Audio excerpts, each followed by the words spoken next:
Well, we are live here at UFCX International Fight Week in Las Vegas. This is Extra Rounds. I'm TJ DeSantis. She's Vanessa Demopoulos. Appreciate you joining us. We reside and live inside the atmosphere and ecosystem that is UFC Fight Pass. And today, we're holding it down here. We got, this is essentially going to be podcast central. We got a bunch of athletes coming by, celebrities. Bruce Buffer's going to be here later. John Anik and Kenny Florian. And Vanessa Demopoulos is here. So what more do you need?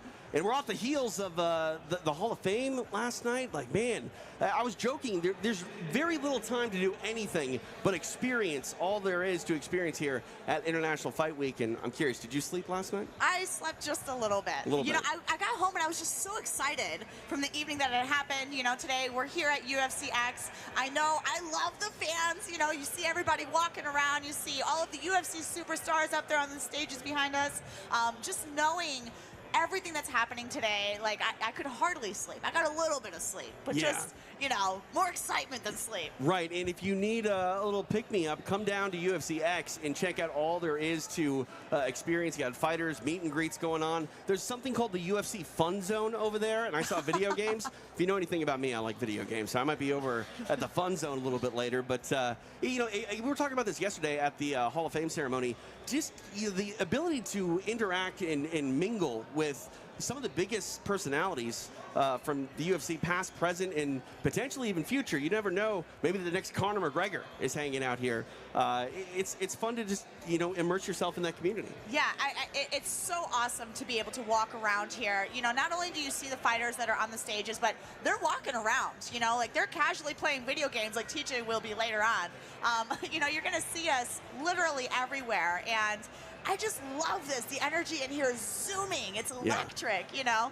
Even trying to walk up here to this UFC Fight Pass booth, there were a lot of people that were like, oh, hey, what's up, it's Little Monster? Like, that's just fun for me. And I know other athletes feel the same. And it's just awesome. Yeah, no, 100%. And there's a main stage here. You know, I think Gordon Ryan's going to be around later today. So not even just MMA stars, you know, grappling stars. If you haven't heard, MMA star entering the grappling world, George St. Pierre, that was announced yesterday, going to be a part of a future UFC Fight Pass Invitational. Like, I mean, we're dropping bombs. This is awesome. Yeah, no, 100%. So, we're not dropping bombs, we're throwing them. Yeah, I mean, you don't throw anything. You start fights when you throw things, so please don't throw anything. But come on out and say hello and experience all there is to experience here at UFCX. Last night, we were joined by some notables, some celebrities. We're going to be joined by Jason Sklar here in a moment. You know him from the Nosebleeds, which is available anytime for you on demand at UFC Fight Pass. One of my favorite offerings. Those guys are so funny. Twin brothers. They are awesome. Yeah, I like Jason and Randy Sklar. Like, if you haven't seen the Nosebleeds, go watch it. Not right now. Hang out with us for a little while longer, but go check it out on demand anytime. Available for you on UFC Fight Pass. They have an interesting look at the UFC's history. So let's bring up Jason now. I'm never good at musical chairs. I got to figure out the technique to this, Vanessa. There we go. I think this one's on. This one's on. There we go. Jason, how are you? I'm great. Back at it again. I'm back at it. I just read a great story. International Fight Week. Britney Spears, did you hear this? No. Went up to Victor Wembanyama. We know Wemby is the new star of the NBA Summer League here in Vegas. Tapped him on his shoulder. His security guard jacked her in the face. What? Knocked her glasses off. International Fight Week, baby! Let's go! If someone knocked off your glasses, would that be like an act of war? Would it be go time? Like, what flips that switch? Anything my brother says to me. No, I'm kidding. Did you guys have wars growing up? I mean, we fought, but we never punched each other in the face. That was a line we wouldn't cross. Right. Because, I mean, that's really something. And it goes from like a conflict to being real personal. So our fights were more like the Fight Pass Invitationals, you know? Okay. Grappling, no striking, right? Right. So when it's grappling, you know you can't just, I mean, this is our meal ticket. These beautiful faces. Why'd you laugh hard at that one? Because, you know, I get punched in my meal ticket, so I understand. I feel the pain. So I have a question, because obviously of the three of us up here, you're the one engaging in MMA fighting. This is true. Worst, we started to get into it when we were talking to you yesterday. Yes. Worst injury from a strike in a fight for you? Well, from a strike, I've broken my orbital bone a few times, and broken the orbital bone. I've had like my face just lacerated. Turn down the speaker, if you don't mind. Thank you. Sorry, technical stuff going on here. I'm over here like, how do I make this better? I thought it was because I was sitting too close to him. That's all right. So, orbital break. My orbital, yeah, so that's like my eye. Like, that's like my eye socket. Yeah, so that's, what kind of recovery is that? I mean, these guys are taking those levels of punches all the time, but tell me what did you have to go through? You couldn't fight for a while, right? Well, yeah, you got to let your bones heal. Yeah, that's definitely a part of it. So Vision affected? No, actually. I went to the doctor and apparently everything was all right, so they didn't have to put a giant plate in my face. That was kind of fun. That's good. They did not put the plate in my face. Like, I'm grateful for that. I didn't need it. Because then you can't go through airport security without getting dinged. Right. With the I'm like, metal no, plate listen, in your face. It's just my face. I'm not the Terminator, all right? Give me a break. How are you guys doing? What did you think of the Hall of Fame last night? I loved it, man. That was cool, right? That was amazing. Yeah. Seeing Jens Pulver talk about, his journey and what he's gone through, and get emotional about it. Like, I love, I mean, we talked about this. I'll watch people compete at pretty much anything. Yep. High-level competition where stakes matter, I'm in. Yep. But also just hearing people emote about things that they're passionate about. Like, even if you're not familiar with maybe Jens's career, hearing him talk about the journey that he went on to get to where he was last night, that spoke to me. And watching his highlight package, you do understand how many massive, significant UFC moments he was a part of. And you do get a sense of his impact on the sport. And watching him walk down that row of photographs on the way to the podium, it's an emotional moment. Right. That's a career laid out in front of you in photographs. You know what I'm saying? What's amazing to me is it's the 30th anniversary of the UFC coming up here in November. And, like, when you think about the first 30 years of any traditional sport, like, no one really thinks about the first, like, year 5 being different from year 30 in Major League Baseball, right? Like, it's just, that's the old times. In mixed martial arts, like, we're talking about generations in just 30 years. Yeah. And it's exciting to see some of that, lore told over time. And the hall that they walk down with all the photos, it puts everything sort of into perspective. And I'm not used to mixed martial arts and the UFC getting that sort of treatment, the nostalgia, the feels, if you will. Because it's a newish sport in the scheme of, like you said, baseball and basketball, and yet you watch these Hall of Fame ceremonies and you're like, oh yeah, there's history in this sport. Oh yeah, and it's like part of it. This year, us UFC fighters, we get to wear the 30 gloves because it's the 30-year anniversary of the UFC. So it's like, they say it takes like 10 years to be an overnight success. Like, I feel like that's what's happening with UFC. They've been crushing it. They've been doing these amazing, like, huge actions, but nobody's really paid attention until recently, and it's so freaking cool to be a part of all this stuff now. And so on our show, The Nosebleeds, which is on Fight Pass, we dig into some of those really early events. Like our first episode, which is up on YouTube, on UFC's YouTube page, that's UFC 1. Yeah. 1993. Denver, Colorado, Mile High City, population that's a mile high on mushrooms because they're legal there now. That is, you see how far the broadcast has come. You see how far the crowd reactions and understandings of the match. Like, there was a match in UFC 1 where it was like punch to the face, kick to the face, tooth out, end of fight. Yeah. That's a real thing. I mean, that was Gerard Gordeau and Taylor Tooley. Yeah, Taylor Tooley. So, like, that fight, and people almost didn't know what was going on. Yeah. Blood coming down the guy's face. They had to call in a doctor, some doctor in a snapback hat. I'm like, yeah, that's a guy I'm going to trust. My MD's in a snapback hat. And then they checked it out, and they're like, fight over. So they're figuring out what this sport is going to be then, and then to flash forward to now, and you see this fan experience and people waiting in lines to come in to this thing. It's amazing. Yeah, what I think is crazy when you look at UFC 1 as well, like, mixed martial arts wasn't illegal, but it was unregulated, which is almost worse than being. You're getting shout-outs from over there. Yeah, all right. Thanks for coming out.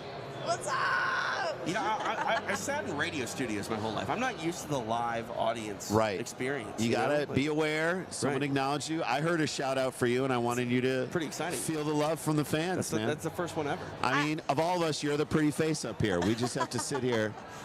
How much did they pay you? I love how like the fans are coming Thank to you. get experiences, but you're the one getting an experience right, I mean, now. you know, that's what it's all about. It's really like UFC X, the short is, you know, X for Expo, but it is an experience unlike any other. And you get to be among all the athletes and people like Jason Sklar. That's one thing I want to ask you about. Like, obviously, you guys make, you know, light of things. You poke fun at certain situations. Absolutely. Did you ever think you were going to be this involved with the UFC product after doing the nosebleeds? So, you know, we were fans, like we said. Like, we understood the sport. We were fans of the sport. We knew people involved with the sport. You know, we know Joe Rogan through comedy. We know a bunch of people who really started getting into this sport. And we were like attracted to it. Then we did the show. Now we kind of understand a little bit how the sausage is made. And I have a whole new appreciation for fighters, for the people who broadcast, for the network. You know, our buddy Crowley Sullivan, who is just a tremendous executive guy, understanding how to like package the entertainment and how to reach more people and more people all the time with Fight Pass. Like, he has brought to us an enthusiasm for the UFC that we couldn't have even imagined. And then you come to this, you see the fans, you see how excited they are to just press the flesh with the fighters. To guy walks by and chants your name. It's like that. And I saw you had fans, people coming up to you yesterday and today. Like, that energy around this sport, it's undeniable. It's almost like, as comedians, we travel around the cities in this country. We go to cities where we're like, that city's kind of dying. Like, you can tell people don't want to live there anymore, and you can tell. Then there's other cities like Austin, Texas, and Nashville, and people are flocking to those cities, and the energy around those cities is amazing. New people moving there all the time, new buildings coming up, new restaurants. That's how I feel like UFC as a sport is.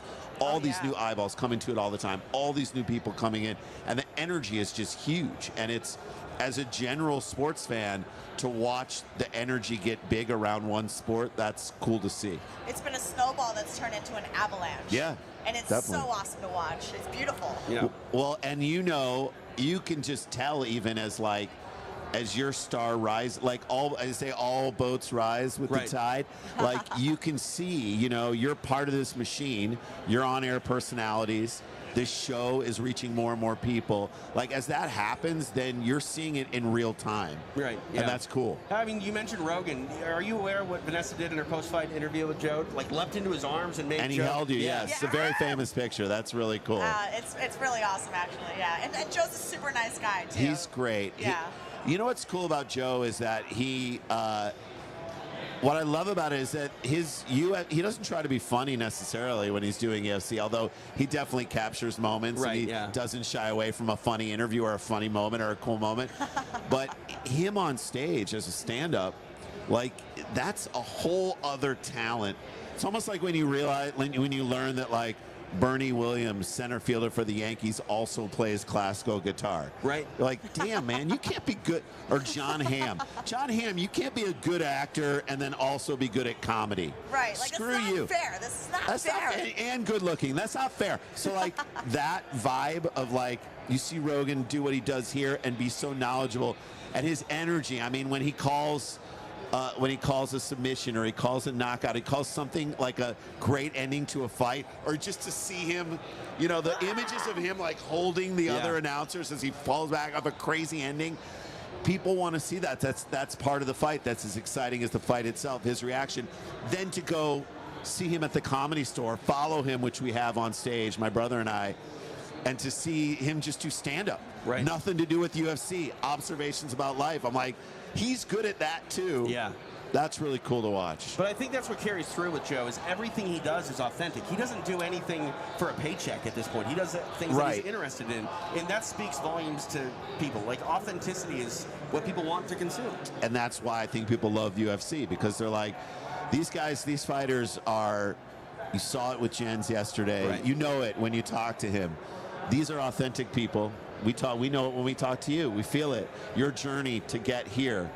That's, for me, like, that's what this sport is doing. It's creating new stars, authentic people who we all, like, that's what the Ultimate Fighter series did. when you think about where the Ultimate Fighter series came in UFC's history, right? When UFC kind of needed stars, what was it, 2002? 2005. 2005. Okay, so that time for the UFC, as Dana was coming in and making it bigger, that moment when that first season hit, it really juiced the whole thing, because now you have like 10 stars, 10 personalities that people who are watching the fight game are like, I love that guy. Yeah, I love that. I think the Ultimate Fighter really gives that, like, that behind-the-scenes look. You know, it's more than just us stepping into the cage. And even stepping into the cage is so, like, primitive. It's so primal. Like, there is nothing to be faked. Like, that is exactly what it is. But something like the Ultimate Fighter, where they're showing the behind-the-scenes, all the emotions, all of that, it is so, like, immersive. Yeah, because you see someone's journey. I mean, they've done this brilliantly with like Full Swing for PGA.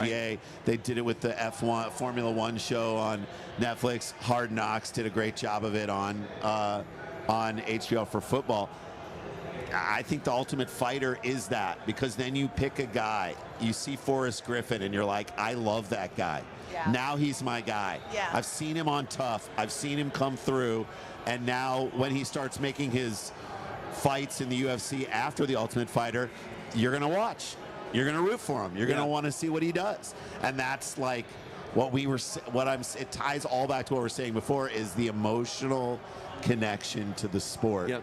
And that emotion is high. You can feel it at a thing like this. You feel it at the Hall of Fame ceremony last night. We even saw it at the grappling, at the Fight Pass Invitational. Those people are like diehard.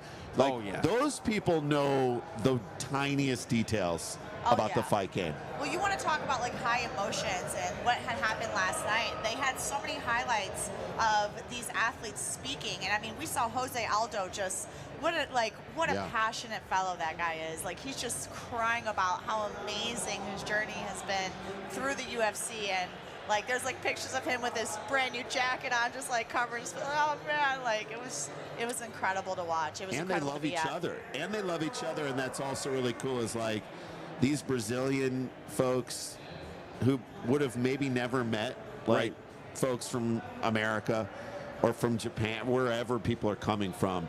Like, it's created this like international community of fighters. Yeah. I'm sure you have friends who you're like, I would have never met you were it not for the fight game. Well, fighting is very intimate. It's very, very, very intimate. Like, you know somebody's spirit by the time you're done with that cage fight, or even jiu-jitsu tournament for that matter. Like, you're going up against somebody, you're battling them, you're punching them in the face, they're punching you in the face. You know, like, you're grappling, and then by the end of it, you're like, you know this person. Yeah. I actually just saw Karolina Kowalkiewicz up over there doing a meet and greet. I hopped up on stage and gave her a hug real quick.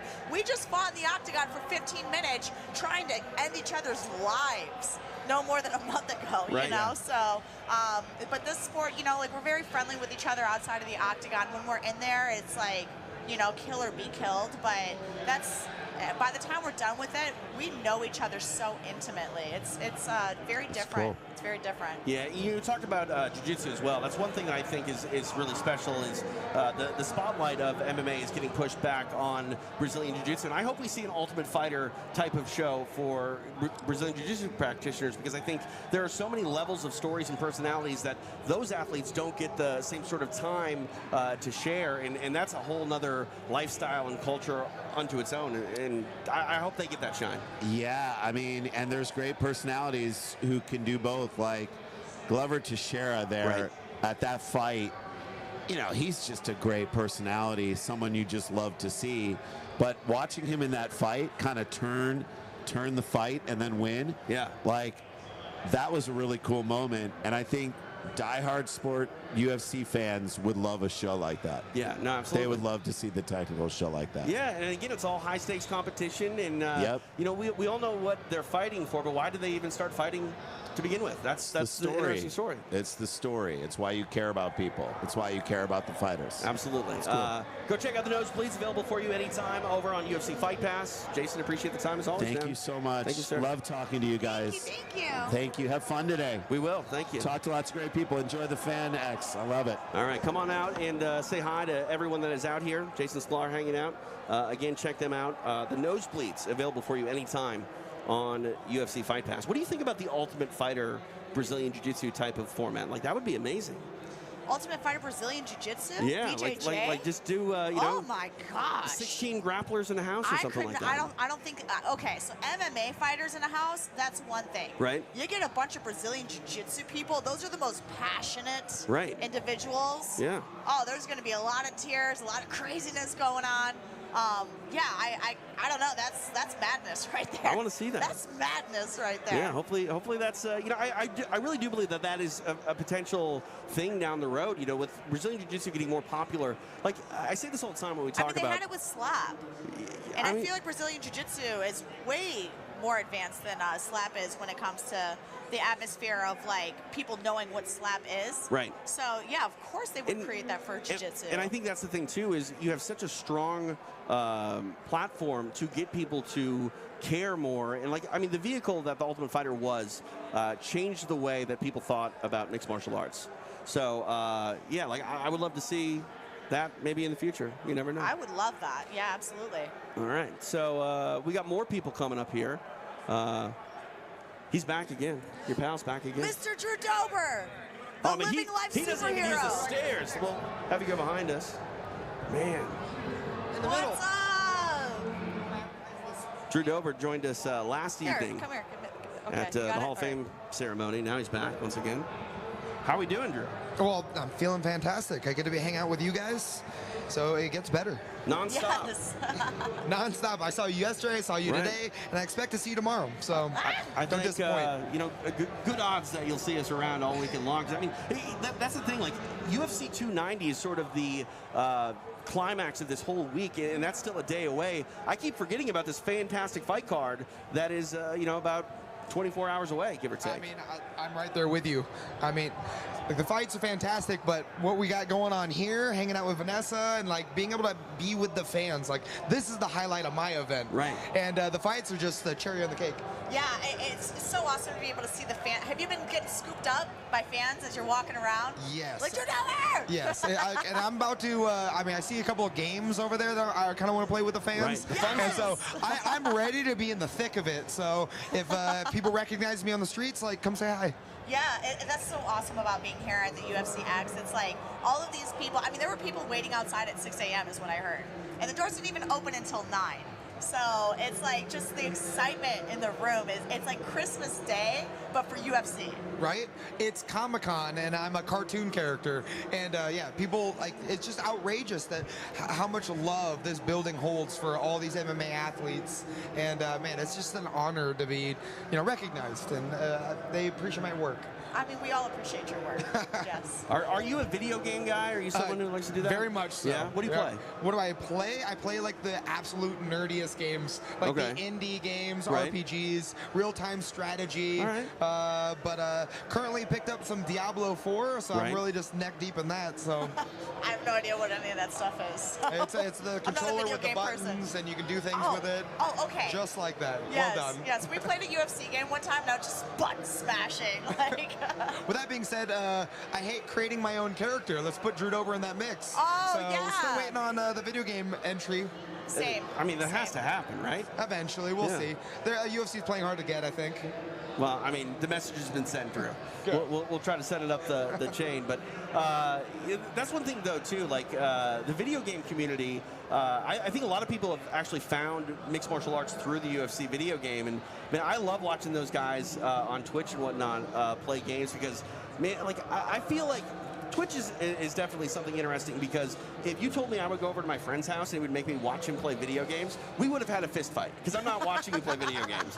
But now people love watching other gamers play, and there's a whole community, I think, surrounding just the UFC game, and people are learning a lot about the athletes by being them in the game. And I think that's a very unique sort of window into the sport through video games. Right. I mean, so I used to watch my loser friends play video games all the time, and so being able to watch the video games with a person that you want to talk talk Right, to, yeah. like that's ideal. So like it kind of like creates this like humanizing thing. Like we're on stage, we're fighters, right? We're big and tall all the time. But when we play video games, now we're just like the average folk, and like it's relatable and it's fun as well. So I'm gonna get on this Twitch soon enough. You have to, man. Yeah, Like, I feel like you absolutely have to be on Twitch. I just gonna play the games that people want to watch. Well, that part. I mean, if you have good conversation, like you could almost do like a podcast while you play the video game. You know what I mean? So. Yeah. But when you play RPGs and I'm more reading their dialogue, Right, true. I can't pay attention to your dialogue. That's true. That's true. I enjoy video games, but like for me, I don't like to talk during video games. Like if I have to have a headset on where I got to talk to someone else, I'm not into it. Like I like to play all the single player campaigns. So, yeah. So I'm right there with you. Yeah. And especially when you get online, and man, I'm not as good as these little 10-year-olds playing these first-person shooters. Isn't that crazy? Man, like I want to talk, but they're literally trashing me both verbally and in the game as well. So I'd much rather not talk. I mean, what would that experience be like, fighting as yourself in the video game and then getting knocked out by a 10-year-old? Right. That's why I don't play the UFC game online either, because they're actually knocking out Drew Dober. Oh goodness. That's true. Man, what a feather in their cap. They don't even know it. Yeah, I know, right? You know? That's fun. That's so much fun. Have you done a meet and greet today? Have you signed autographs? Or are you doing So I that have still? not signed autographs yet. So I'm ready and waiting to hang out with these fans. And then as soon as I get done signing, we're gonna check out that bull riding way over there. So Vanessa did that. We were at a Barrett Jackson car auction a couple weeks ago, and our friends over from PBR had their mechanical bull. Vanessa got on that, which of course Vanessa's going to get on a mechanical bull. what was your time? I don't even know, but it was just so long. Eventually, I just kind of Well, I don't know what the time to beat if you don't know the time you were on. Listen, I was on there forever. All right, well, I gotta beat forever. You gotta beat forever. Basically, you have to set the world record. I mean, Yes! I'm definitely not coordinated enough, so I don't think I'm going to do that well at all. I mean, you got a very solid brown belt in jiu-jitsu. You've held on a mount I'm quite just a few very times. lower body heavy, and that might help me out. There you but go. There's only one way to find out. Let's go. Yeah, you can't put the mechanical bull in a rear naked either. It's not going to get you anywhere. I will give it a shot. Yeah, might as well. When in Rome, take the back and go. But that was interesting. I was watching Cowboy Cerrone's induction speech yesterday. I forgot that he started out as a bull rider. Like the whole name Cowboy, like he wears the cowboy, but like, he's truly an old school cowboy. I forgot really all about that is. nature. Yeah, he has like a whole ranch and everything out in. Is it still Colorado? I thought it was in New Mexico. You know what? Either way, he's got an entire ranch. Yeah. Like still currently. Yeah. That's the thing. I mean, I'm not surprised. I don't know, like, if you've seen the guy, but he does outrageous stuff all the time. Right. So hearing that he used to bull ride, I'm like, yeah, that makes sense. I mean, what about you? Like, obviously, getting into a cage and fighting someone, you got to have a certain, at least tolerance for adrenaline and excitement. Are you someone that searches out sort of high adrenaline activities outside of fighting? No, not at all. I'm kind of a loser outside of Really? fighting. Yeah, like I drink my wine, I read my books, I chill out. No skydiving? No, I'm really not like an adrenaline junkie. To me, fighting was just violent dancing. Right. And so I'm just trying to have a good time. Do you feel comfortable in that chaos of a fight? Because, I mean, it looks like you're having a heck of a time when you're in some of those fight of the night stuff. Yeah, but to me, it's not really adrenaline. It's not like the fear of dying. It just all makes sense to you. I'm just out here just playing punch face with my friends, and it's more like recess to me.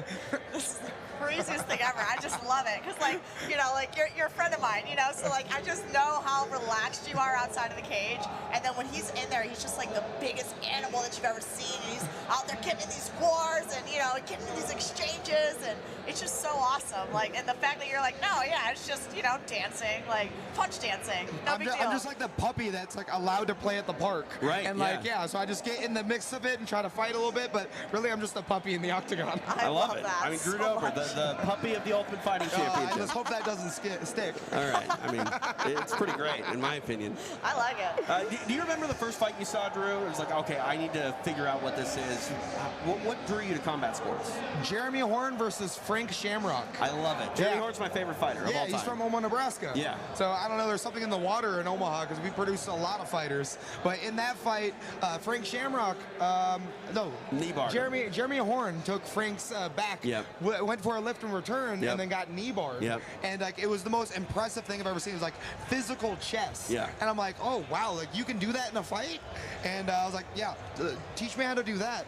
And that was my first step into jiu-jitsu and learning MMA. That's awesome. If people don't know who Jeremy is, Jeremy's a guy that fought all over the Midwest. He's got something like 200 fights total. Like he was a weekend warrior, getting into multiple fights and multiple promotions pretty much every day of the week. I'm pretty sure that there is a story where Jeremy fought Friday, Saturday, and Sunday in different promotions. So it's like, man. I mean, you'd be surprised. There's a lot of Midwest guys that do the same thing. Yeah. There's Travis Fulton, who was the weekend warrior as well. But yeah, in the Midwest is a little different than anywhere else. Anywhere else, people train and think about fighting. Right. In the Midwest, people fight and think about training. Right. Yes. Do they think about training? Yes. I mean, maybe. I mean, they just fight, so they're already training.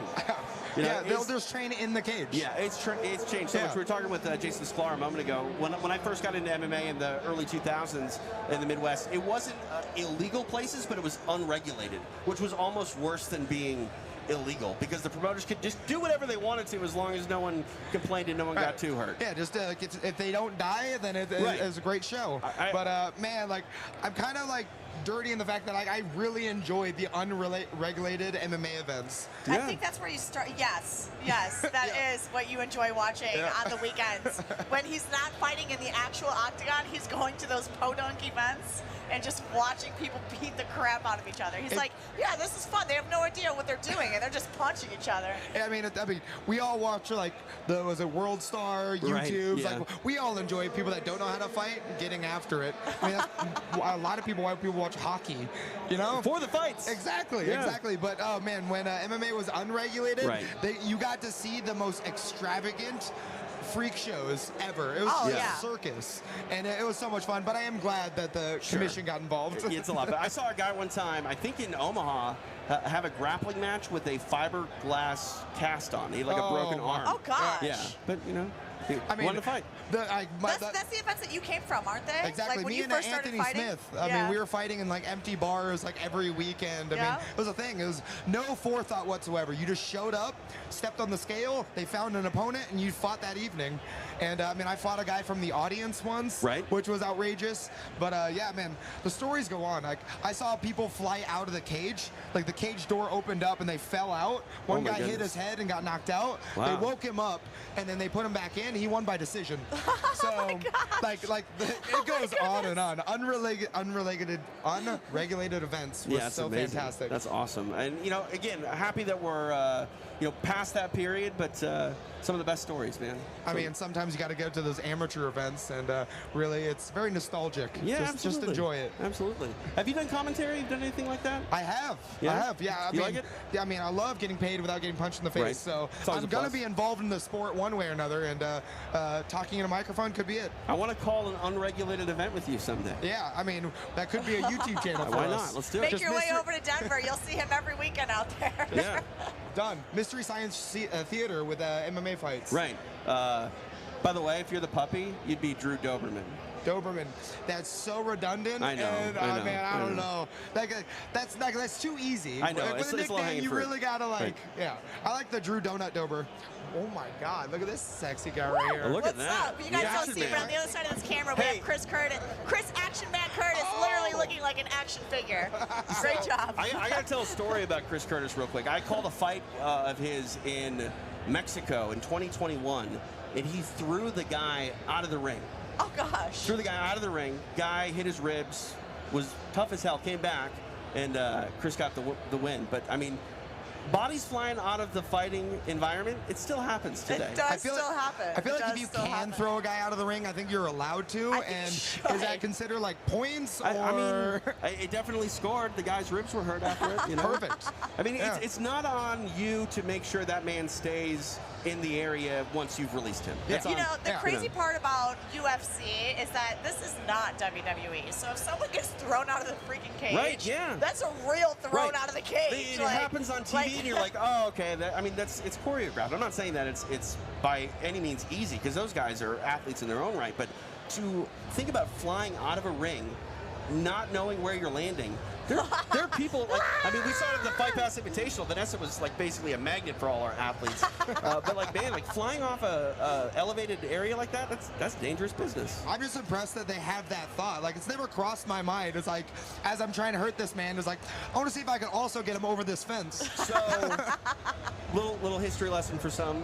Tank Abbott actually is the reason the octagon fence is as high as it is, because he tried to throw a guy named Cal Worsham over the top of the fence. Back in the day. Came very, very close. And after that event, they raised the octagon fence like 1.5 feet. Yeah. Oh, makes sense. I mean, I'm I glad that they feel did. like he should get the win if he gets that accomplished. Because, Right.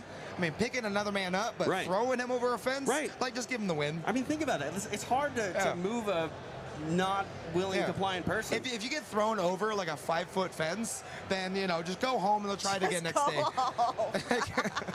Yeah. All right. Well, I'm gonna let you get out of here. You Don't guys are throw fantastic. anybody around. I mean, you know? we'll see what happens, but Maybe the video game's let's see done. if I Maybe get a that shot. bull will throw you around. Yeah, we'll see if one of these fans can throw me over a fence. Oh, goodness. Oh man, that's a whole challenge of a different story. So, Drew, I appreciate the time, sir. Thank you. I appreciate you There it guys. is. Thank you so Drew much. Dober. Good to see you. The puppy of the Ultimate Fighting Championship, Fight this action, man. hanging out here Oh, as you we got play it? musical chairs. Oh, wait. Okay, Someone we're might good. go You got it. flying off the stage before the day's over. Like, we're dangerously close to that ledge. Yeah. Yes. Don't fall. Your water, Drew? You're welcome. All right. You know, it's an early morning for us here at Vanessa Demopoulos. I'm used to going Yeah. on the air like mid to late afternoon. Mid to late, I agree. I woke Yeah, up. this I is woke up early. before 6:30 this morning, which I haven't done since probably middle school. Oh, man. I try to avoid that.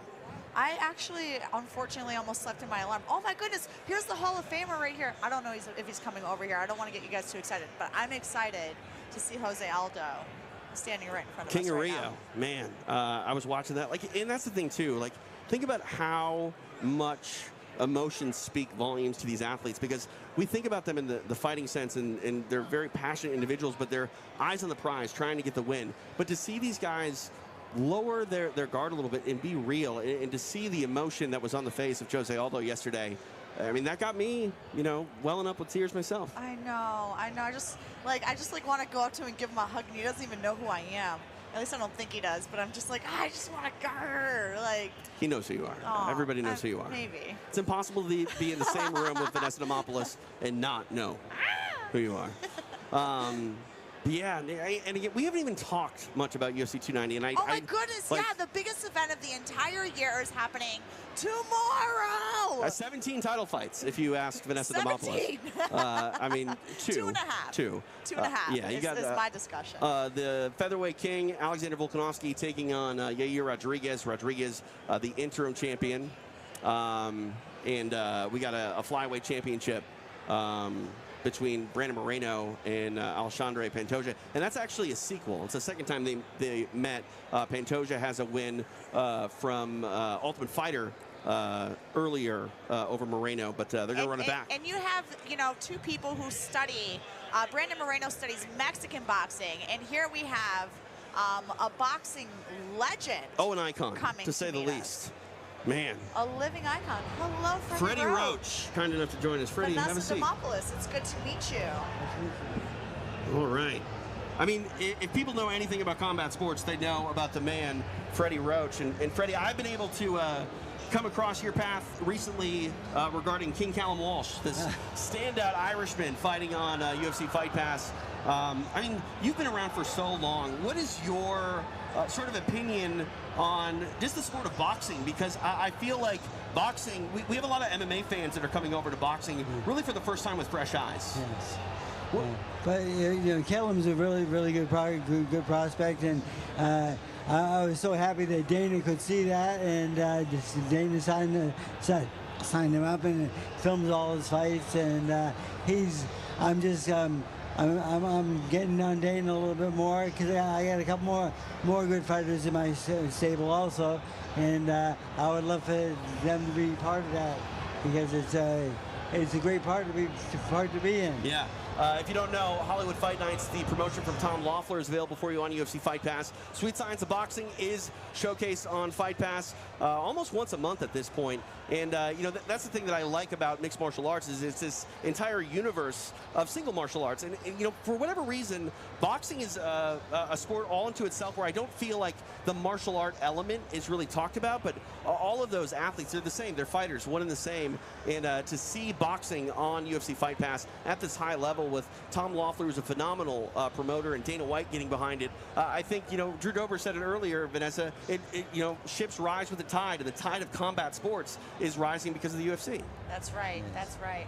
And it's because of sports like boxing that we get to do what we do, because you guys have made fighting so exciting for everybody to be able to watch. You know, like boxing came first. Boxing came way before MMA.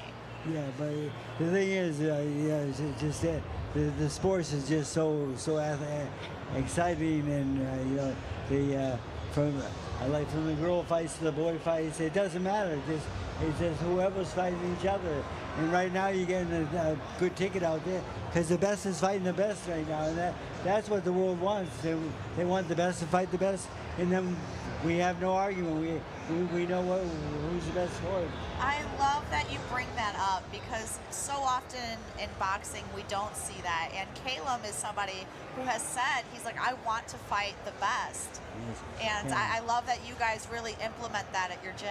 Yeah, and so they're telling me maybe his next fight's in New York, and we're looking for the best guy out there, and you know, he's already undefeated, but we want to be the best at all sports.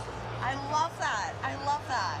And that's the thing, too. When you look at Tom Loeffler, Dana has said this multiple times. Tom promotes his boxing events similar to UFC. There aren't any just, you know, one-way action fights. Every fight is very competitive, and that's something I think that boxing is struggled with. You know, not making the fights that people want to see, and, you know, the idea that if you're going to be on UFC Fight Pass, you're going to have to bring the action. Tom does a great job. Are you able to actually sit back and enjoy the events when you're cornering, or you're always working? Because, you know, Tom's been a great guy, and remember back when he had the Klitschko's in his pocket, and he hired me to be the Klitschko's trainer. Yeah. And it was just, it was so much fun just being with those guys. I like the younger one a little bit better, but we all have our likes. Right. Everyone's got preferences. So for you having done boxing and done MMA, is there a huge difference for you? Do you look at MMA fighters when you train them and just train them in boxing, or do you kind of have to change the approach a little bit? No, I can't just change them in boxing. There's more to it, and more to the sport, of course. So some of my best fighters that I get to teach actually teach me. Like guys like the Klitschko brothers and George St. Pierre. You know, I says, show me that one more time. And you know, Freddie, you're supposed to be coaching me. I said, no, not right now. I need to see that move one more time. That's right, that's right.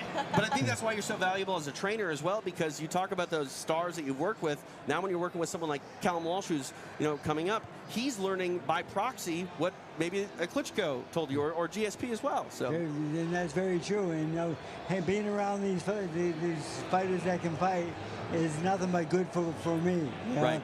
Thing is, it makes me more complete and makes me a better trainer. You know, because like it's just like you go hit the heavy bag for 3 rounds. It's not bullshit like that. It's real training. Train these guys to be the best they can be. Absolutely, and you're one of the best to do it. Freddie Roach, appreciate you stopping by here at ufcx, and we'll let you get back to your day. A lot of things to see here in Las Vegas. Before you go, I just want you to know, like, this is so amazing to get the opportunity to talk to you. Like, you are just incredible in your mindset and everything that you do and the people that you get to work with. Oh, you're going to be headed down to Wild Card to get some training in, aren't you? You know what? I did used to live over there in Los Angeles, and yeah, but this is just really awesome. You're always welcome. You know that. Thank you so much. Thank you very much. Thanks, Freddie. Thank you. All right, awesome. Freddie Roach, kind enough to join us here at UFCX. This is Extra Rounds. TJ DeSantis, along with Vanessa Demopoulos, hanging out. I mean, the celebrities just fast and furious today, Vanessa. I'm telling you.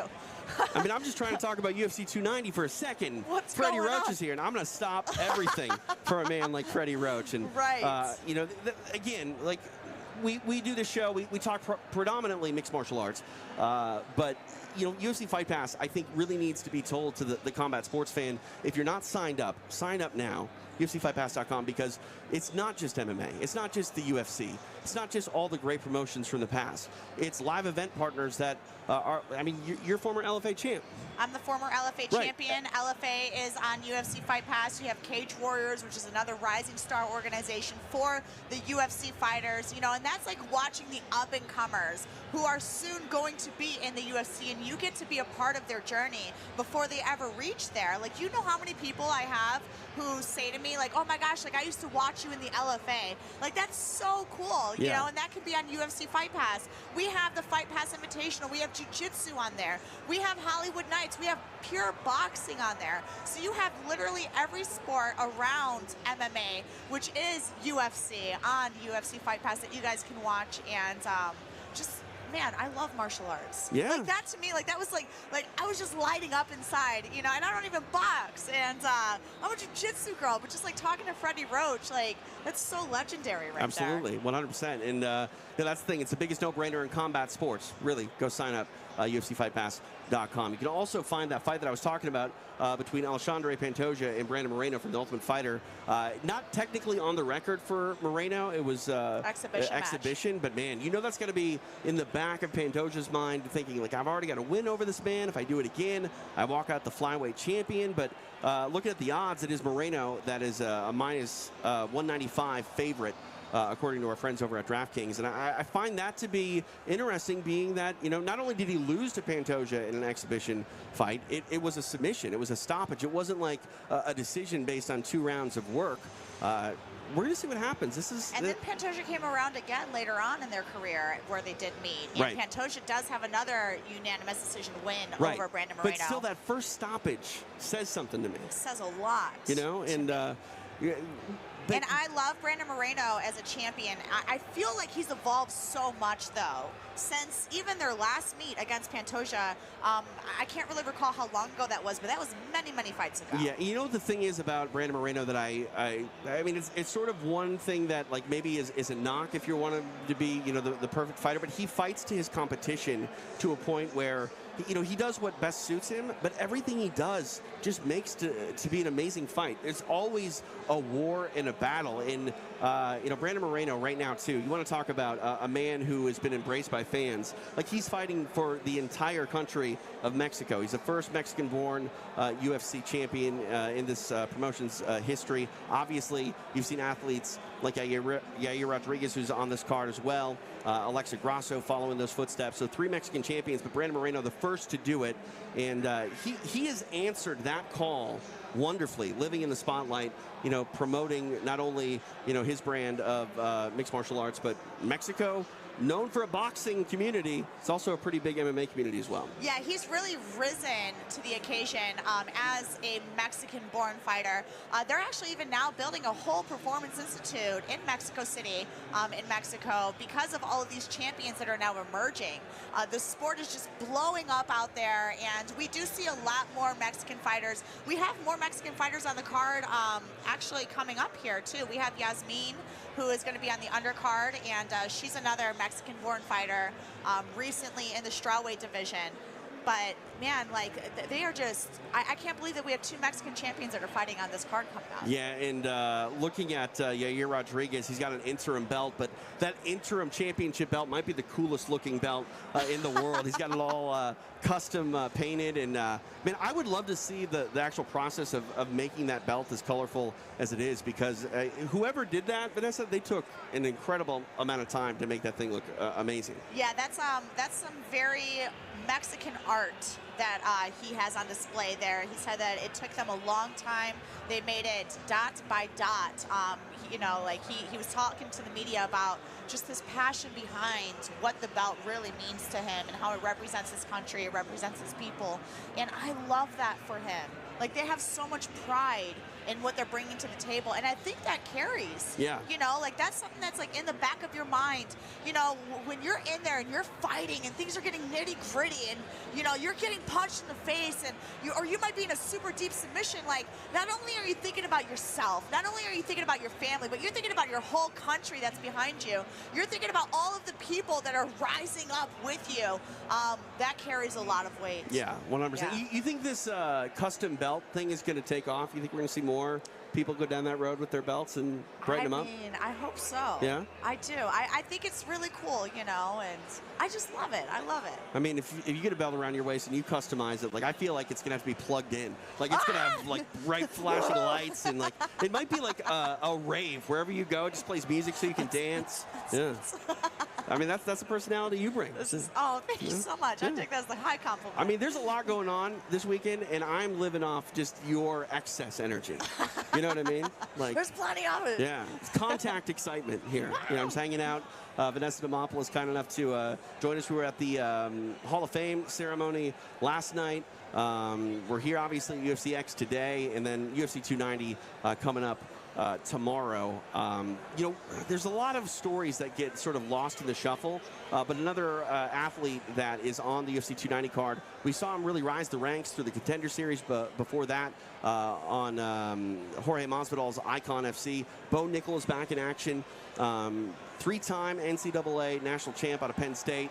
He takes on a short notice replacement in Val Woodburn. And you were talking about this, like Val Woodburn going up against Bo Nickel. Even if he had a full training camp, he'd probably still be a 10-1 underdog. But the bottom line is he's undefeated. He's fought good competition, and now he has an opportunity to shock the world. I'm not saying, you know, go put money on this man, because go do what you want to do. But the bottom line is he has an opportunity to shock the world on the biggest stage during the biggest week in UFC. I absolutely agree with that statement. Val Woodburn is somebody who I think is very underrated. You know, we have such a huge name in Bo Nickel, and Bo Nickel, he's a very in-your-face, you know, he's really about the media. He's shining so brightly right now that anybody that you put next to him is going to look dim. But when you look at Val Woodburn, he really has fought some tough competition. He is undefeated, and I think that he's very underrated. This is somebody that can really come in and make a huge splash against a huge name in Bo Nickel. And a lot of the time when you see new guys come into the UFC, you see them come into the UFC as like, oh, they're just getting an opportunity to put their foot into the door so that they can get their next contract, you know, because usually we sign a 4-fight contract when you sign. But I think Val really has a chance here. Yeah, and you know, one thing that I think is interesting about the short notice element is he can't really overthink it. You can get in your own head sometimes. Like, he doesn't really even have time to do anything but think about getting to the fight and then going and performing. So sometimes when athletes react rather than put a little too much thought into it, sometimes they do better. We'll see if that's the case. But, you know, Bo Nickel is an interesting character. We talk about this, you know, phenomenal wrestling pedigree. You know, he came out, he does like the spotlight. He likes talking on the microphone and getting people to, you know, care one way or the other. Some people love Bo Nickel. Some people love to hate Bo Nickel. But the bottom line is, you know, he's done phenomenal for himself. And, you know, I'm curious how the matchmakers are going to approach Bo, because you know that he's probably going to be the best wrestler at 99.99% of all of his matchups. He's, you know, there's no one that comes to mind that's going to be able to out-wrestle him whatsoever. MMA wrestling is a little bit different than freestyle wrestling. So George St. Pierre was one of the best wrestlers in MMA, wasn't necessarily a great freestyle wrestler. But short of someone, you know, pulling a feather out, I don't think anybody's going to be manhandling Bo Nickel anytime soon. So the question is, though, he's only 3-0, 4-0 in mixed martial arts. Like, how long until you give him a top 10 opponent? Because he's going to be on these main card pay-per-views. He's going to make people care. At some point, you got to go, all right, we got to give him a top 10. Do you do that before he's reached 10 fights in his own right? Or do you wait until he at least has double-digit fights under his belt?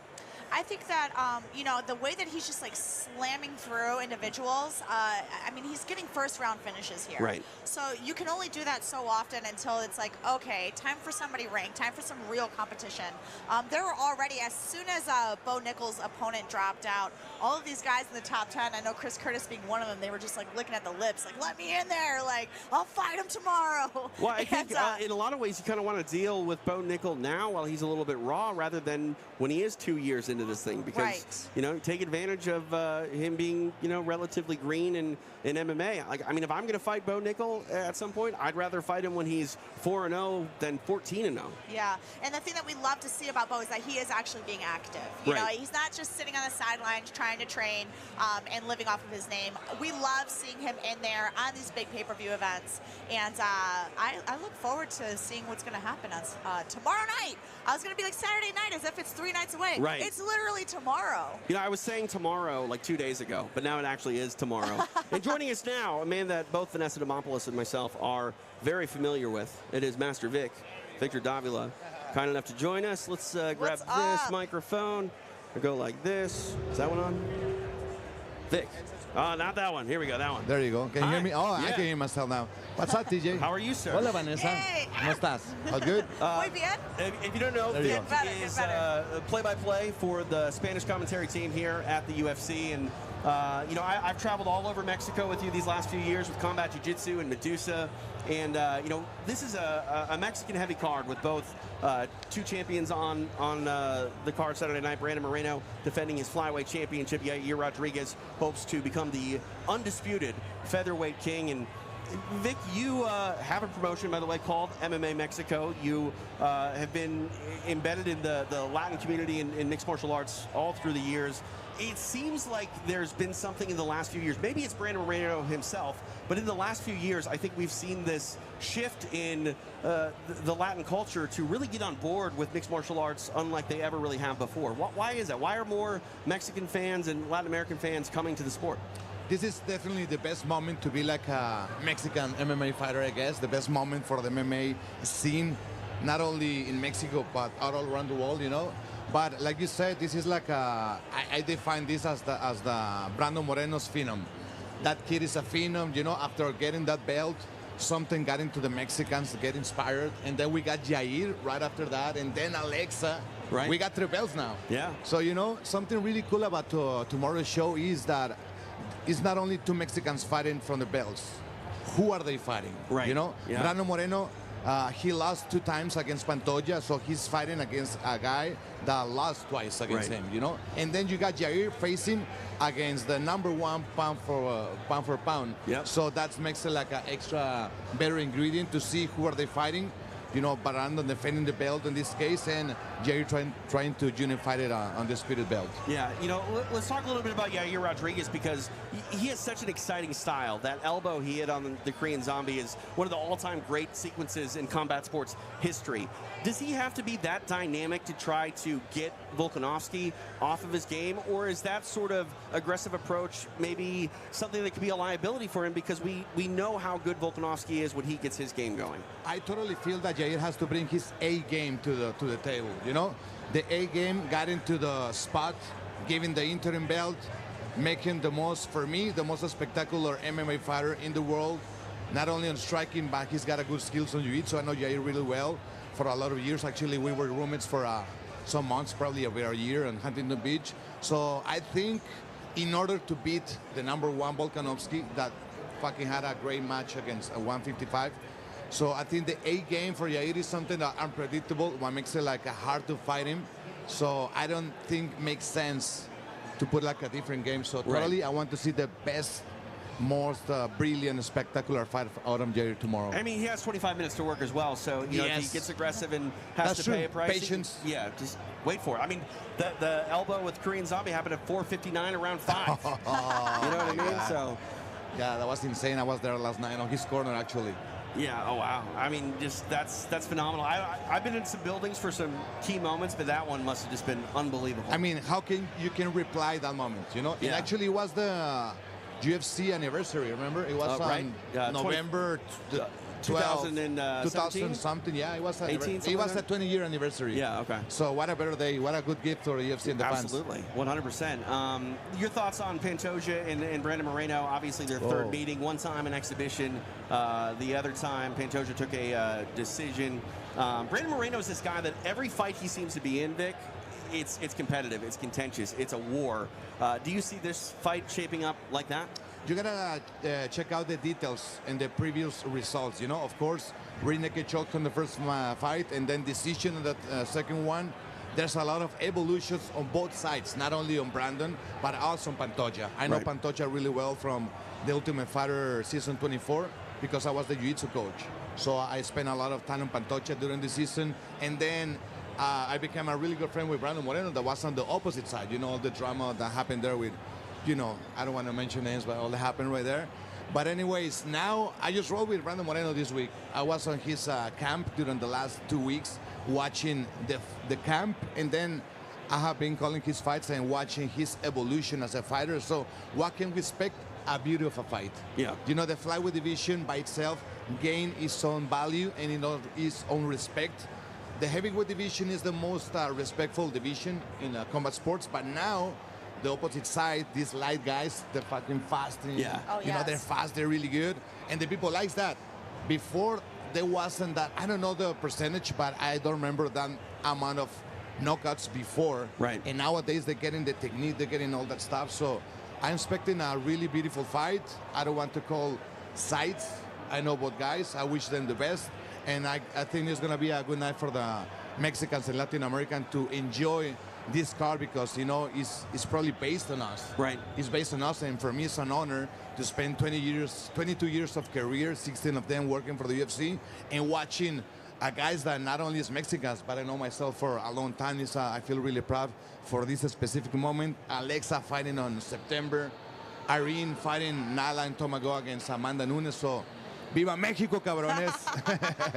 Let's talk a little bit about jiu-jitsu. I mentioned traveling around Mexico with you with combat jiu-jitsu and Medusa. You got CJJ Worlds coming back again later this month down in Playa del Carmen.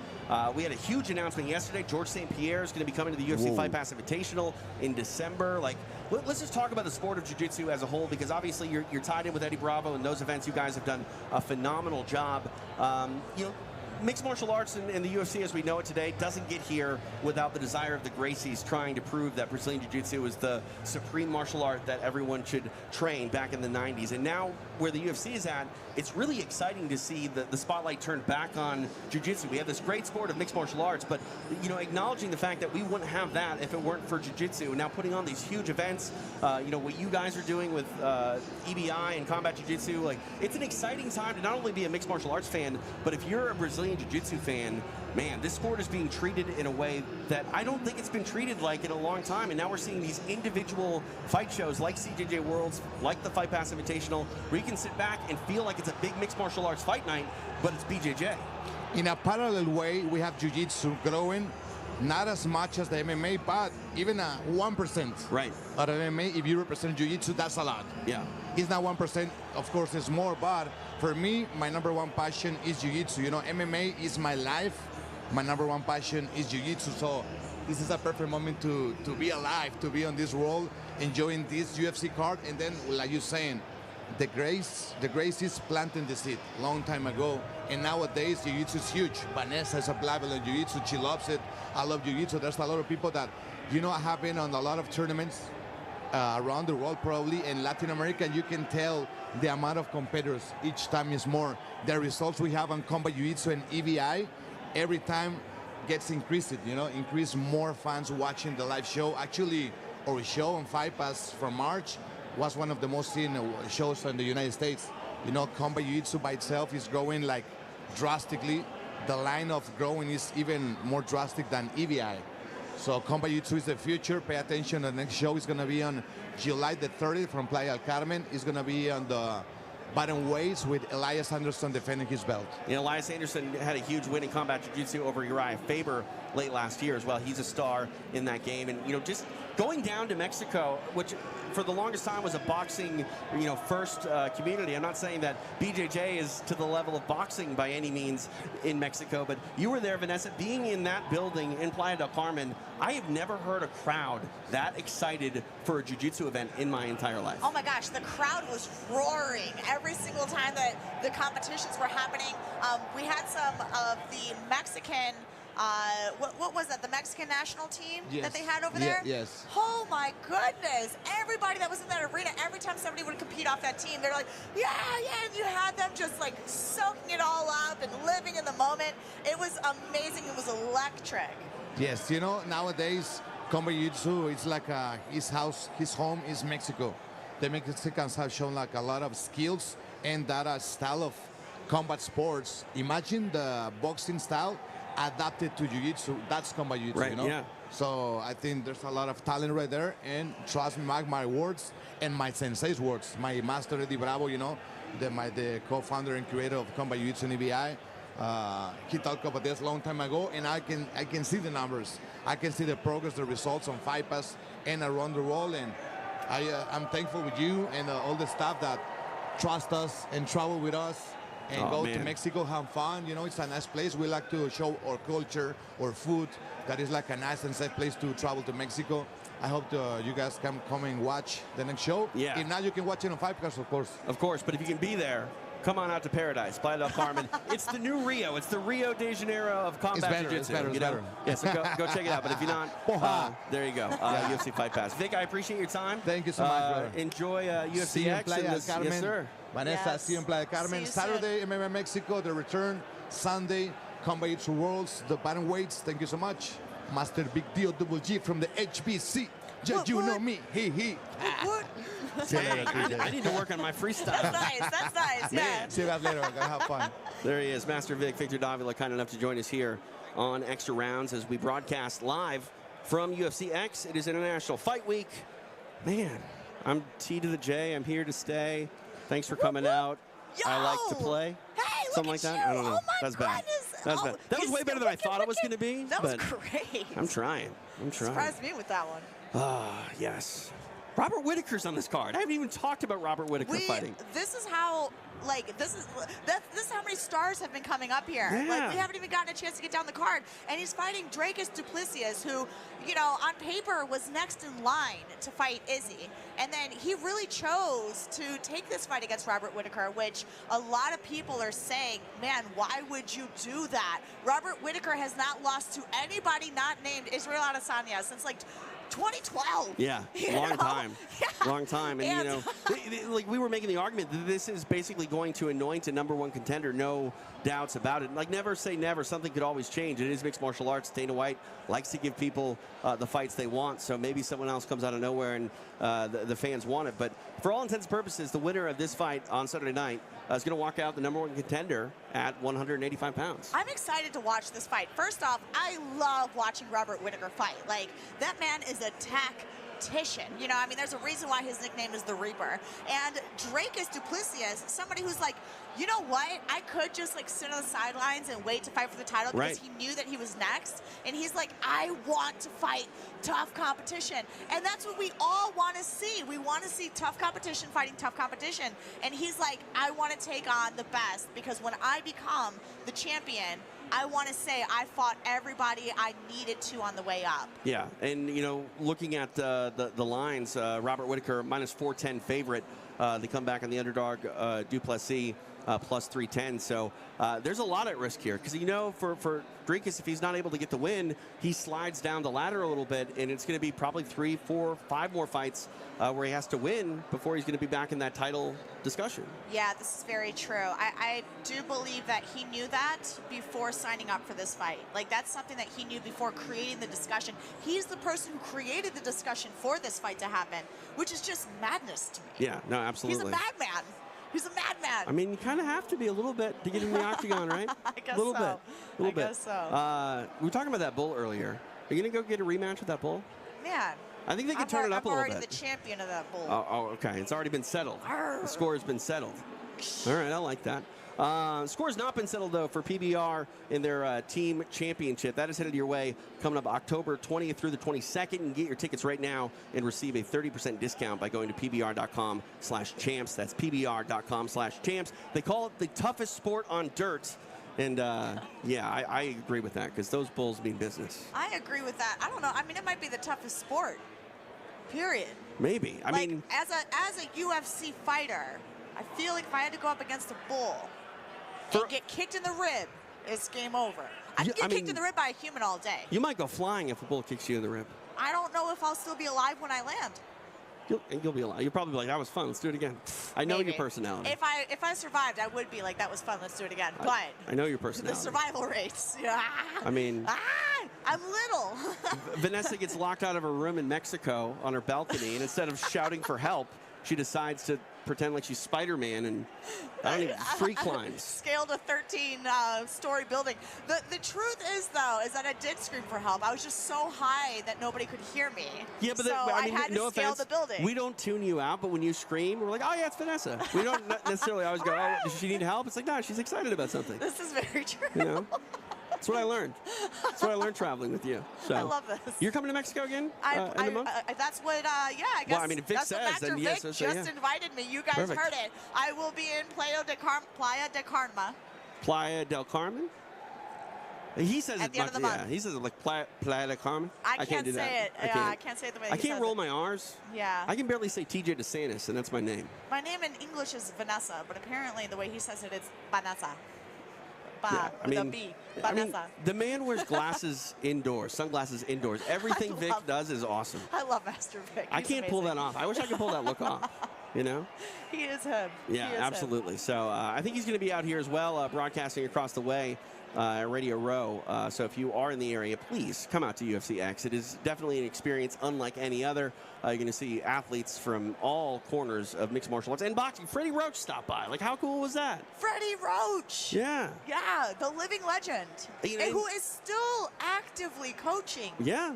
Yeah. What? I mean, I see him in the corner when I called the Hollywood Fight Nights for Tom Loeffler. And, man, let me just tell you, I'm an MMA guy first, and I will probably always be an MMA guy first. But the amount of appreciation I have for boxing based on my exposure to combat sports through mixed martial arts, it's truly special. And to see Freddie, who is heralded as one of the greatest, if not the greatest trainer of all time by some of the all-time greats, it's pretty cool. And he's working, like, I firmly believe Callum Walsh, while he's focused on boxing, he needs to take that to the highest level he can.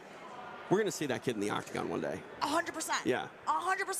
That man loves MMA. You know, like, and Callum he's already training. Right. Like, low key, obviously. Well, Tony fighting Ferguson's always hanging out with him. that part. You know? Yes, I have a feeling you can't really hang out with Tony without putting in some rounds. Yeah, I feel like Tony's going to, like, grapple you into putting Right. rounds in with him Yeah. against your will. Right. If that's not what you're planning Right. for. Yeah. So, yes, Callum is absolutely training some sort of grappling somewhere. Yeah, and I think Callum Whether he's choosing to or not, he is. Well, he found boxing because there was no MMA gym in Cork, Ireland. He Oh, is wanted that to do what happened? He wanted to do MMA, and there was only a boxing gym. Oh, goodness. So Well, he has been on our show a few times, and Yeah. he has said that he will be fighting MMA at some point. absolutely, he just got a WBC U.S. silver title. So he's got to continue climbing the ranks, but it's a fun show to say the least. You can watch it. All part of your UFC Fight Pass subscription. Sign up today if you're not already a member.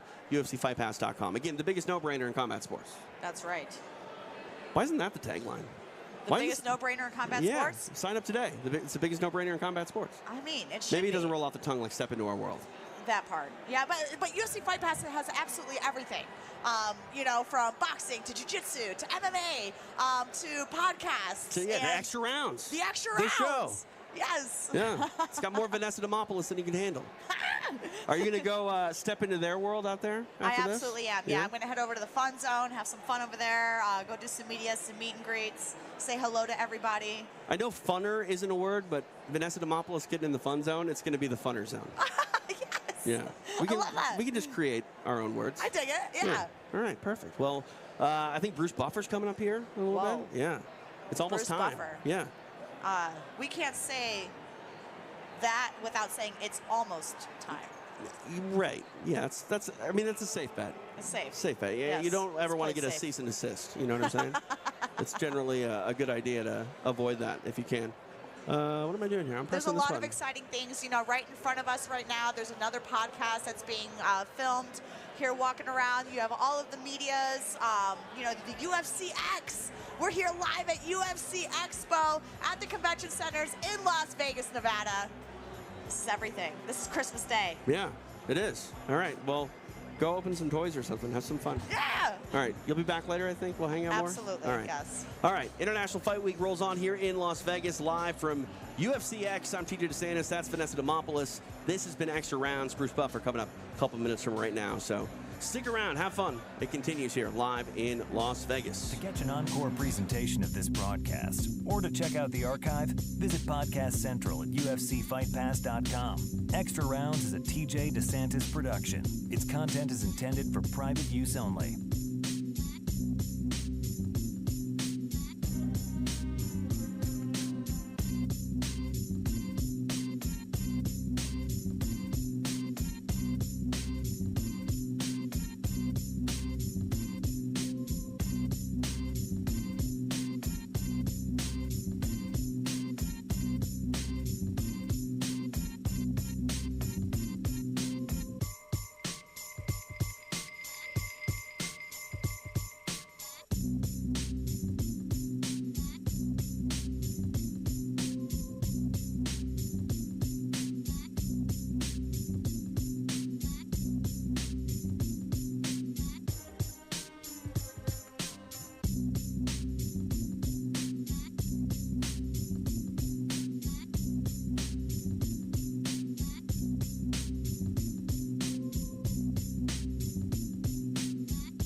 High! with Bruce Buffer.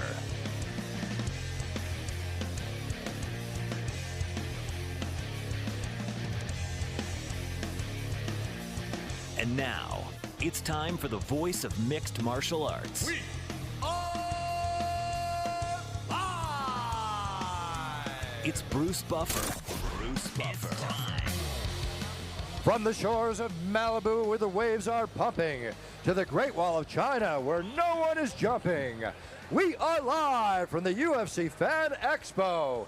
This is the moment we've all been waiting for all year long, the biggest week of the UFC. And where are we? We are live in Las Vegas. I'm here with my co-host, my producer, TJ DeSantis. TJ, wow. Yeah, pipes are sounding good today, Buff. Oh, they better sound good because they got to sound better tomorrow. Man. Yeah. International Fight Week, you talk about it. It's the biggest week in UFC each year. And, you know, we say this time and time again. I hate to sound like a broken record, but continuously we talk about these events getting bigger and bigger and bigger. And I think this event, UFC 290, would be the, you know, hardest event to make feel like a big deal because so many eyeballs are on it. But 2 title fights coming up. Yep. Phenomenal card top to bottom. You had the Hall of Fame ceremony last night. You got UFC X today and tomorrow. Like, congratulations to the big wigs that are putting this stuff together, Bruce, because they still managed to surpass even my expectations, even lofty ones, because year after year they keep delivering. You know what? They keep delivering really big, and of course Dana White's made the addition of his Power Slap show, which is happening tonight, right? Yeah, tonight. Yeah, tonight. Rumble. So if you're a UFC fan, if you're a Power Slap fan, if you're a Dana White fan, if you're any kind of a fan of everything we do in this sport, this is the place to be.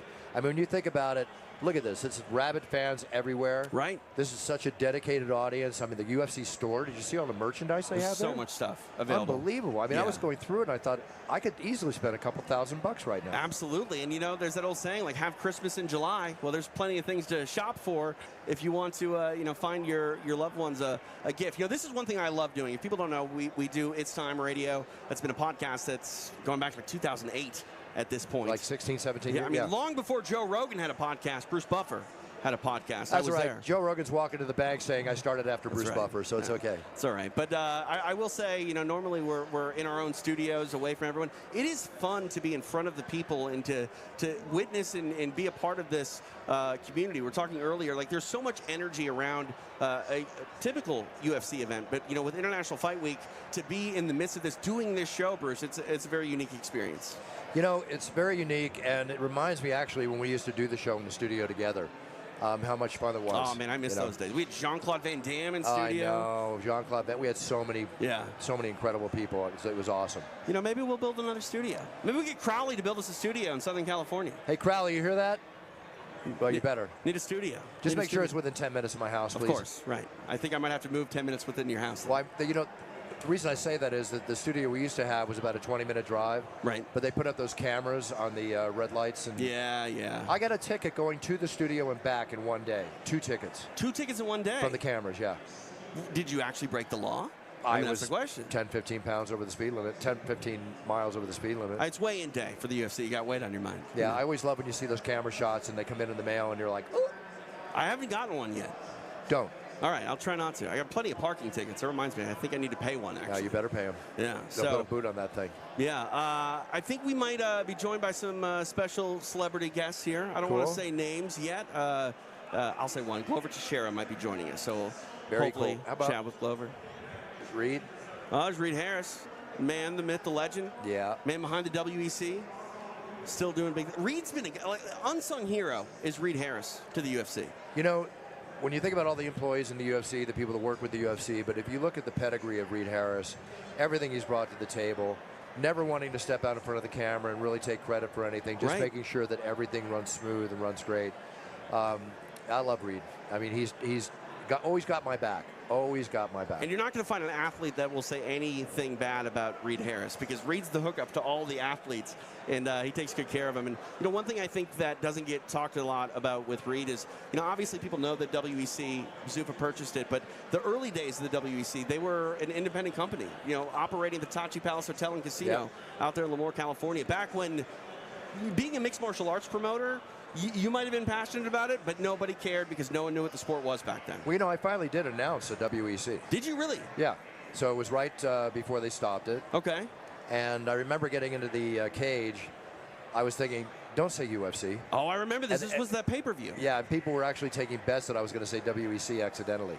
Oh, yeah, no. You wouldn't have said UFC accidentally. I know you're a pro, man. No, I'm a pro. I mean, there's some names that get me like that. It's like Barbarina, right? Right. Yeah. So I make the O super big on the end, the A super big on the end, so don't get out there and say like Travolta, Barbarino. Right, You know? yeah.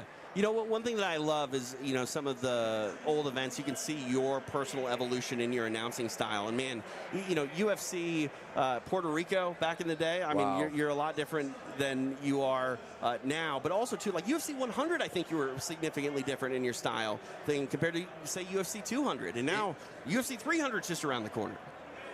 You know what? What did I do? The 360 right at UFC 100. People want me to do a 720 at UFC. They want you to be a 300. snowboarder at this point, Buffer. Like, That's come okay. on now. That's all right. One and done. Yeah, I can still jump and turn and do all that stuff, but let's stay healthy. Yeah, I mean, and that's the thing too. It would lose its shine if you made something like that a gimmick. You know what I mean? Joe Rogan actually, when we discussed it, because he was the one that egged me on to do it along with the fans on the internet, and after I did it, he said one and done. Right. And I said that too. One and done. I mean, we don't need you to actually die in the octagon. I know it's your dream to go out doing something that you love, but please don't hurt yourself in the octagon. I don't want to die. I don't want to hurt, but I get hurt. I mean, I firmly believe that you haven't told everyone yet that you are already in like some sort of licensing agreement with a hologram to be the UFC octagon announcer forever. Not going to say a word. That means yes. Not going to say a word. Research and development has begun, but man, I think the energy tomorrow night inside T-Mobile is going to be at an all-time fever pitch. 2 titles on the line. The Mexican fans are going to be here in droves. Do you get excited? Do you have a hard time like making sure you don't overexert yourself during weekends like this to make sure you have the energy? Because it's a long day, Bruce. I don't think people realize the endurance that is a UFC fight day.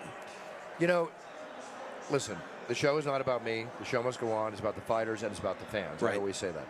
But in preparation for it, I'm kind of a nun the night before a show. I don't go out. I used to go out and party and do whatever and have a great time. I mean, there's a whole story about China White back in there. I saw it on Showtime. Oh, yeah, exactly. Actually, that was after the show. I know, but still. That was after the show, but it was interesting. That was a very interesting documentary. That was a very interesting night for sure. So, with that being said, I always want to be fresh. I get a good night's sleep. People say, what do I do? No matter what I do Friday night, whether I go out to dinner with friends, or whether I do, cough it up, party it up a little bit, I make sure I get like my 8-10 hours sleep, okay? I want to be ready to go. I do a little bit of training in the morning, meditation, power breakfast. What's in the power breakfast? Power breakfast for me can be a variety of things, but one example would be what I plan on tomorrow. Would be like oatmeal, raisins, bananas, blueberries, lots of blueberries, or a yogurt granola with like a parfait. Yeah, like a parfait with all that. Egg white omelet, some nice whole wheat or multigrain toast. Carb up. I want to carb up. I like that. I mean, you have to, because it's like you can't really eat a meal once you're in T-Mobile, right? Like you have little snacks. Well, they got that's one thing. People know this, I'm sure, but the UFC takes care of everybody. You go there, they've got the whole catering room. Every show, every city's different. Some of the food is great, some of the food is not so great. Right. But at T-Mobile, they put out a nice selection of food, and you can grab a nice bite before the show. And again, what I'll do is I'll go in there, even after the power breakfast, and I'll carb up. I'll have a little pasta. Right. And I'm not a dessert eater, but if they got key lime pie or there you go, some kind of apple pie with a bunch of carbs in it, I'm going to have a piece. And then it's just water for the rest of the evening. I mean, serious question. I don't mean to like point. And I'll bring a banana to my table at the show. I'll have a banana in the middle of the show. When I do events, I'm always afraid that I'm not going to have an opportunity to go to the bathroom. You know what I mean? So, I want to keep the whistle wet, if you will. So I'm drinking water. But do you have a lot of time to go to the bathroom? Are you able to get? Is there like this private Bruce Buffer bathroom? Oh yeah, right. I wish. Well, put it this way. Sometimes I wind up in the fan bathroom, and that's dangerous. Oh, yeah. But no, there's usually right at the back. Every time I walk out, let's get real here. Every time I walk out to the arena, no matter what arena I'm in, I'll say to security, where's the bathroom? Right. Where's the nearest bathroom? And hopefully my dressing room is nearby. If not, I know exactly where it is. And I need that 3-4 minute period, which has to be very selective because you're not guaranteed it. They're rolling out fights like crazy. Yeah. So usually I'll get a chance to go maybe once or twice if I have to go. And I drink a lot of water during the show because I want to stay hydrated. Right. one of my favorite announcements, and I didn't even know this was one of my favorite announcements until COVID hit. But when there were I can't believe we just talked about peeing in the show. I mean, we got to. It's UFCX. It's all access. Hey, we all do it. It's true. I think they wrote a book. No, it's pooping. Everybody poops. I don't. Never mind. That's a mom and dad book. But you know, one of my favorite announcements that I didn't know I actually had nostalgia for, Bruce, was you telling the audience that it's 10 minutes before the next fight. So UFC fans, do what you gotta do. Do what you gotta do. And you know, once the fans were gone, like we didn't get that for the longest time. And I remember being in the building for the next UFC event that had fans. It was like, oh, this is back to normal. Back to normal, exactly. You know, I'll never forget that first show we had in Jacksonville and some of the others we had. And yeah, what was that? Did that feel like a movie set, empty arena like that? That had to feel weird looking out to an empty arena. It was weird at first, but I got so used to it. I actually really enjoyed doing the Apex shows. Right. It's a beautiful building. It's a beautiful building, and it's just get into Vegas, do my work, go home. But I still got to get the fighters going and give them as much adrenaline and as much power punch that I can. So I just act like there's 5,000, 10,000 people there. Right.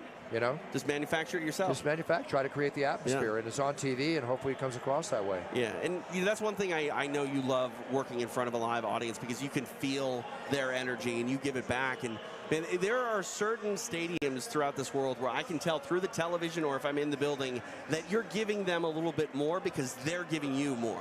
You know, I feed off the energy, and maybe they feed off me too, but the more energy they give, the more I'll give. I'll always give my energy. I'll give every last ounce of energy I have to the point where even though I'm only announcing, the show will be over, and I'll get back to my room, and I just kind of like want to fall back and just go, oh. I mean, you have to be tired, you know, it's a lot. I'm jacked up with adrenaline. Sure. You know, I want to go out and have a nice dinner or do something, you know, hang out with John Anik or, you know, whoever friends I have in town. But, you know, it's like Boy Scouts go to camp when we do shows. You know, we're going out with all our compadres. But, you know, it's I forgot where we were at with that, but the energy of the crowd.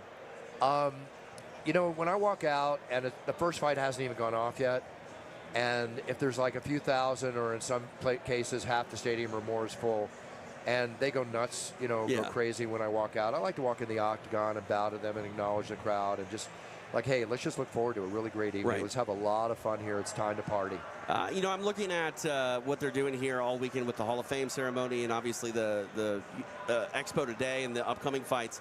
You know, it's fun to remember generations, and you've been there for essentially all of them. I mean, who's been in the UFC longer than Bruce Buffer at this point?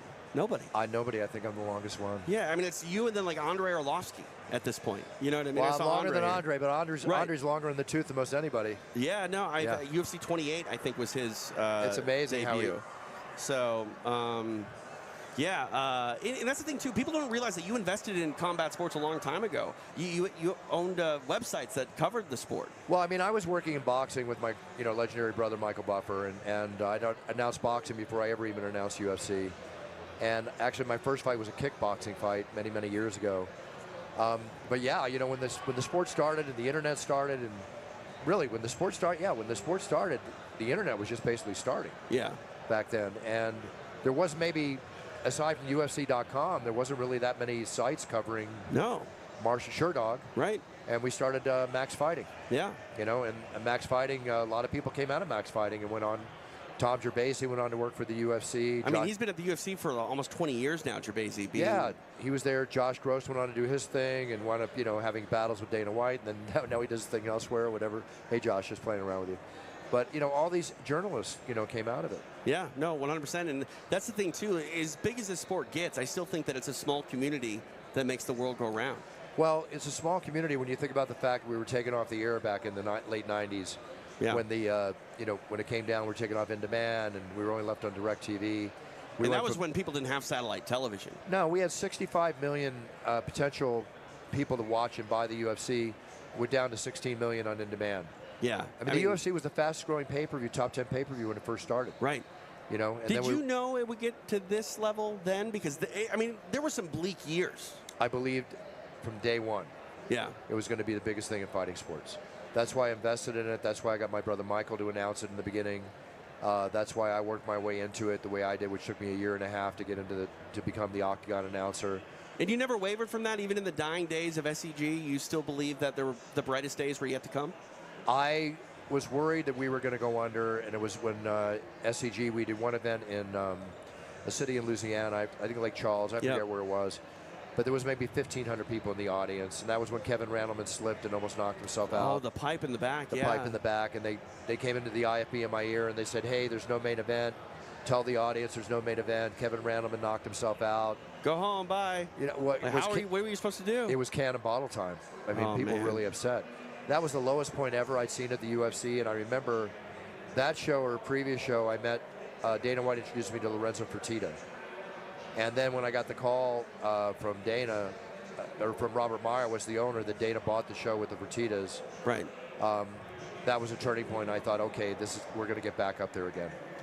And that's the thing that I love about mixed martial arts is I'm obviously passionate about this sport like you are, but you know, from a business standpoint, the UFC being sold from the Fertittas to Endeavor for billions of dollars when it was bought for millions of dollars, it was pretty cool to see the world be forced to recognize that not only is this a legitimate mainstream sport, but it's a sport that does legitimate mainstream business at the billion-dollar level.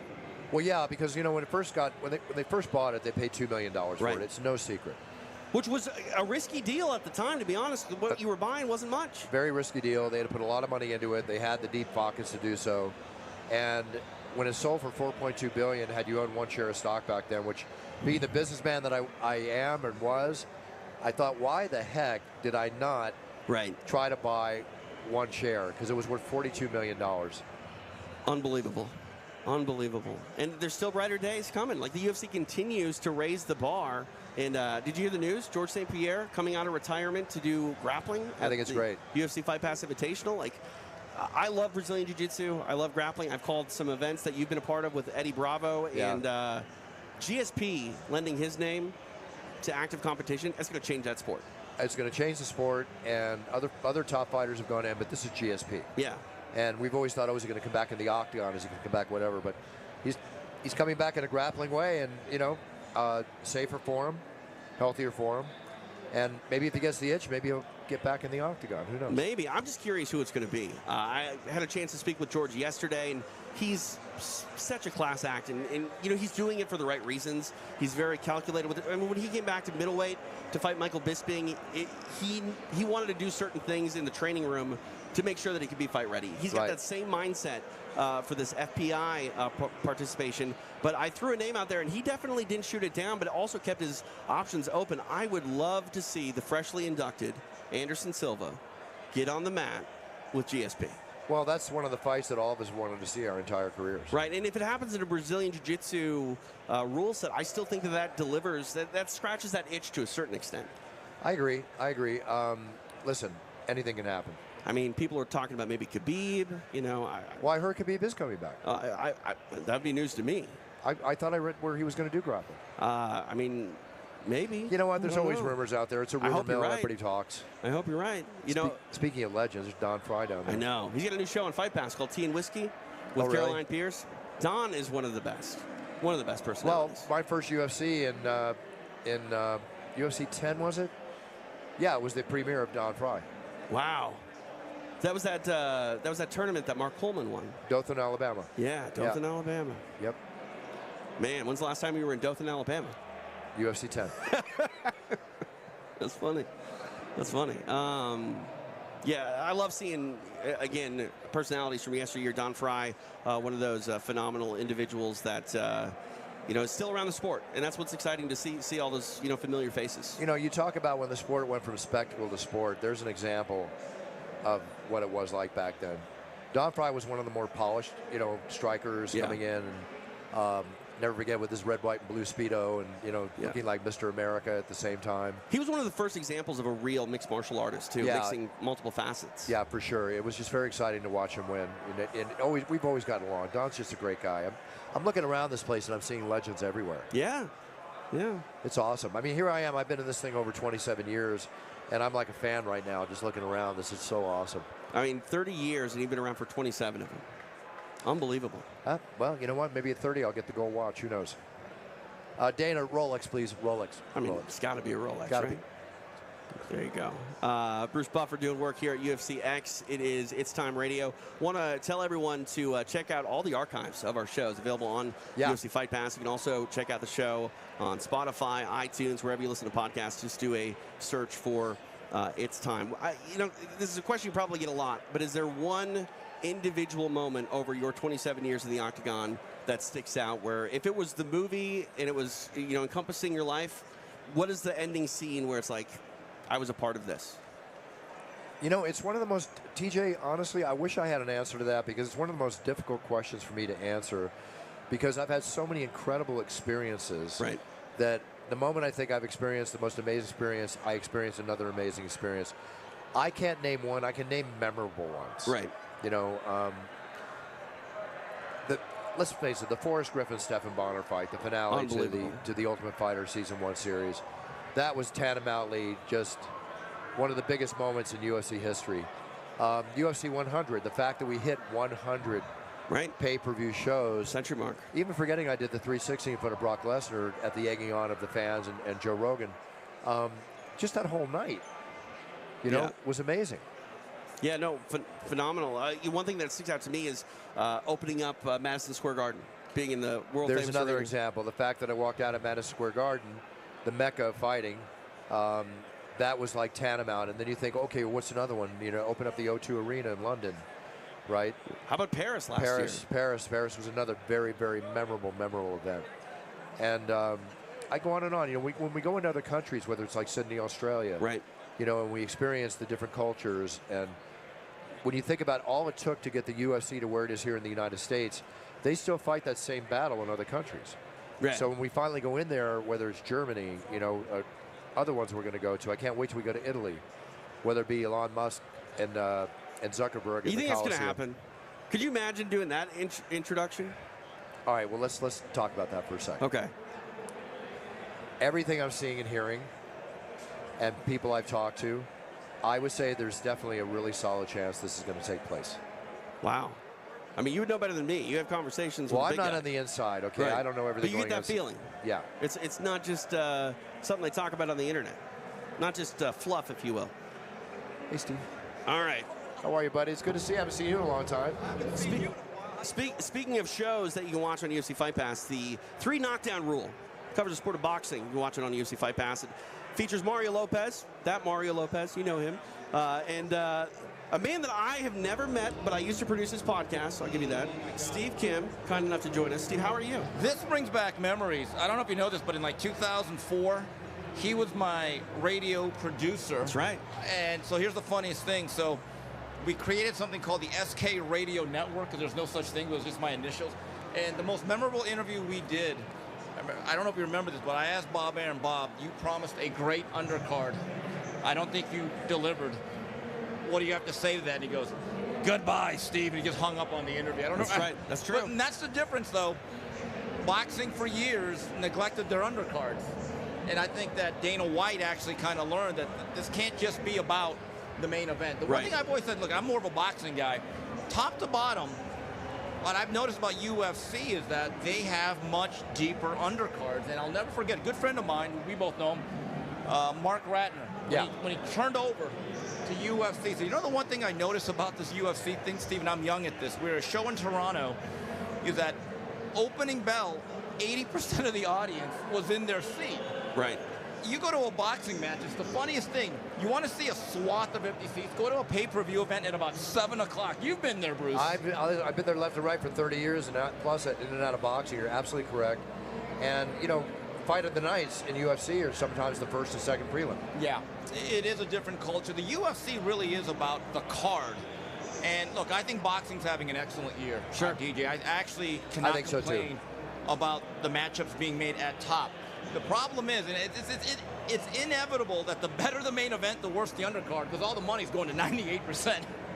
Of the fighters on the marquee. So the metrics are a little bit different in boxing and MMA, and that's one thing though I do feel like from a fan standpoint, we're starting to see the boxing products, especially with Tom Loeffler's show on Fight Pass. We're starting to see these boxing cards built in a way where MMA fans like myself can get invested in these up-and-coming athletes in a way where, I mean, it's familiar to me in MMA, but in boxing, I don't feel like guys that are 3-0, 4-0 have really been showcased at a high level with all the pomp and circumstance of a great production. Tom Loeffler is an old friend of ours. I've known him for years. The job he did with Gennady Golovkin in getting a world-class fighter somewhere in the middle of his career, but having a grassroots approach.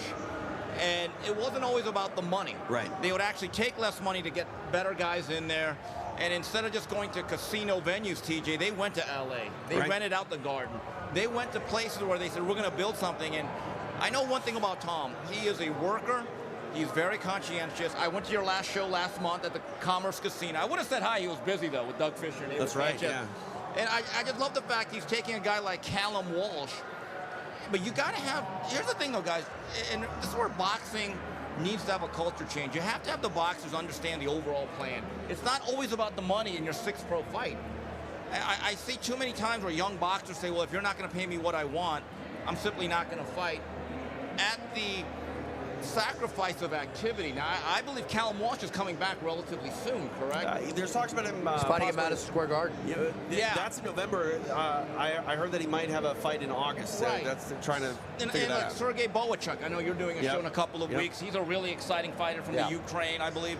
So Tom Loeffler is one of those guys. He believes in the old school way of promoting, which is grassroots, promote it, build locally, and then you actually branch out. Yeah. I'll tell you one thing that really makes me happy here, and don't take this wrong, Steve. Back in the early days of the UFC, many boxing people, fine journalists like Steve, were not into UFC. Yeah. Right. I didn't even know what it was. And we've had conversations about that. And Jim Lampley, probably one of the major hardheads that won't, break down about it. With all respect to Jim, he's great at what he does, and he's a friend. But it's just so nice to see you sit here and acknowledge the beauty of MMA as well as the beauty of boxing, which I'm a huge fan. I love boxing. I always have. My grandfather's, was champion of the world back in 1920, 21, Johnny Buff and all. And I've been watching boxing forever, but I love the fact that people appreciate the apples and oranges that the two sports are. Well, let me just say this. I was one of the first writers to actually tell boxing, and I wrote articles at Max Boxing. I don't even think it goes up on the archive anymore, guys. You better take this seriously. And I think the UFC and MMA was needed overall for one thing. There had to be a counterbalance towards boxing. Yeah. Because here's the thing about having a business that's the only one in town, you get complacent. Right. And if there is no true competition for the entertainment value of the dollar, the promoters, I don't want to say they're predatory, but they will take advantage of it.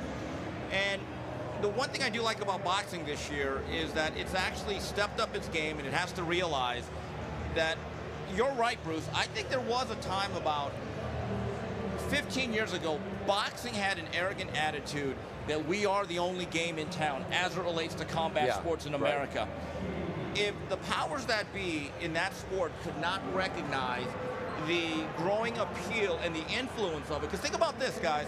Look at the young generation. There have been studies. Boxing skews very old. Right. MMA skews a lot younger. Look, we all went to a high school that had a wrestling team. Right, absolutely. Every high school, Every wrestling team exists about every high school.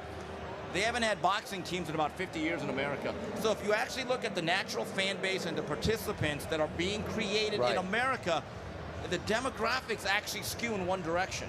It is, and listen, the UFC has the hearts and minds of the 18 to 34-year-olds, if not the earlier and the wider. And one thing as much as I'm not too excited about, these influencer boxing events that happen.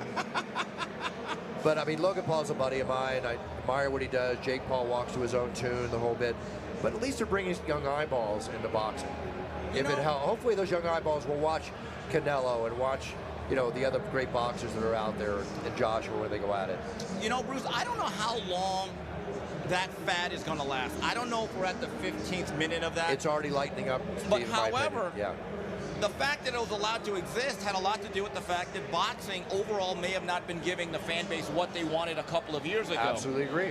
So I just find it really interesting that, like, you look at a convention like this. It's the first time here. I'm walking with my our executive producer, Ignacio Bernal, and this is like a real thing.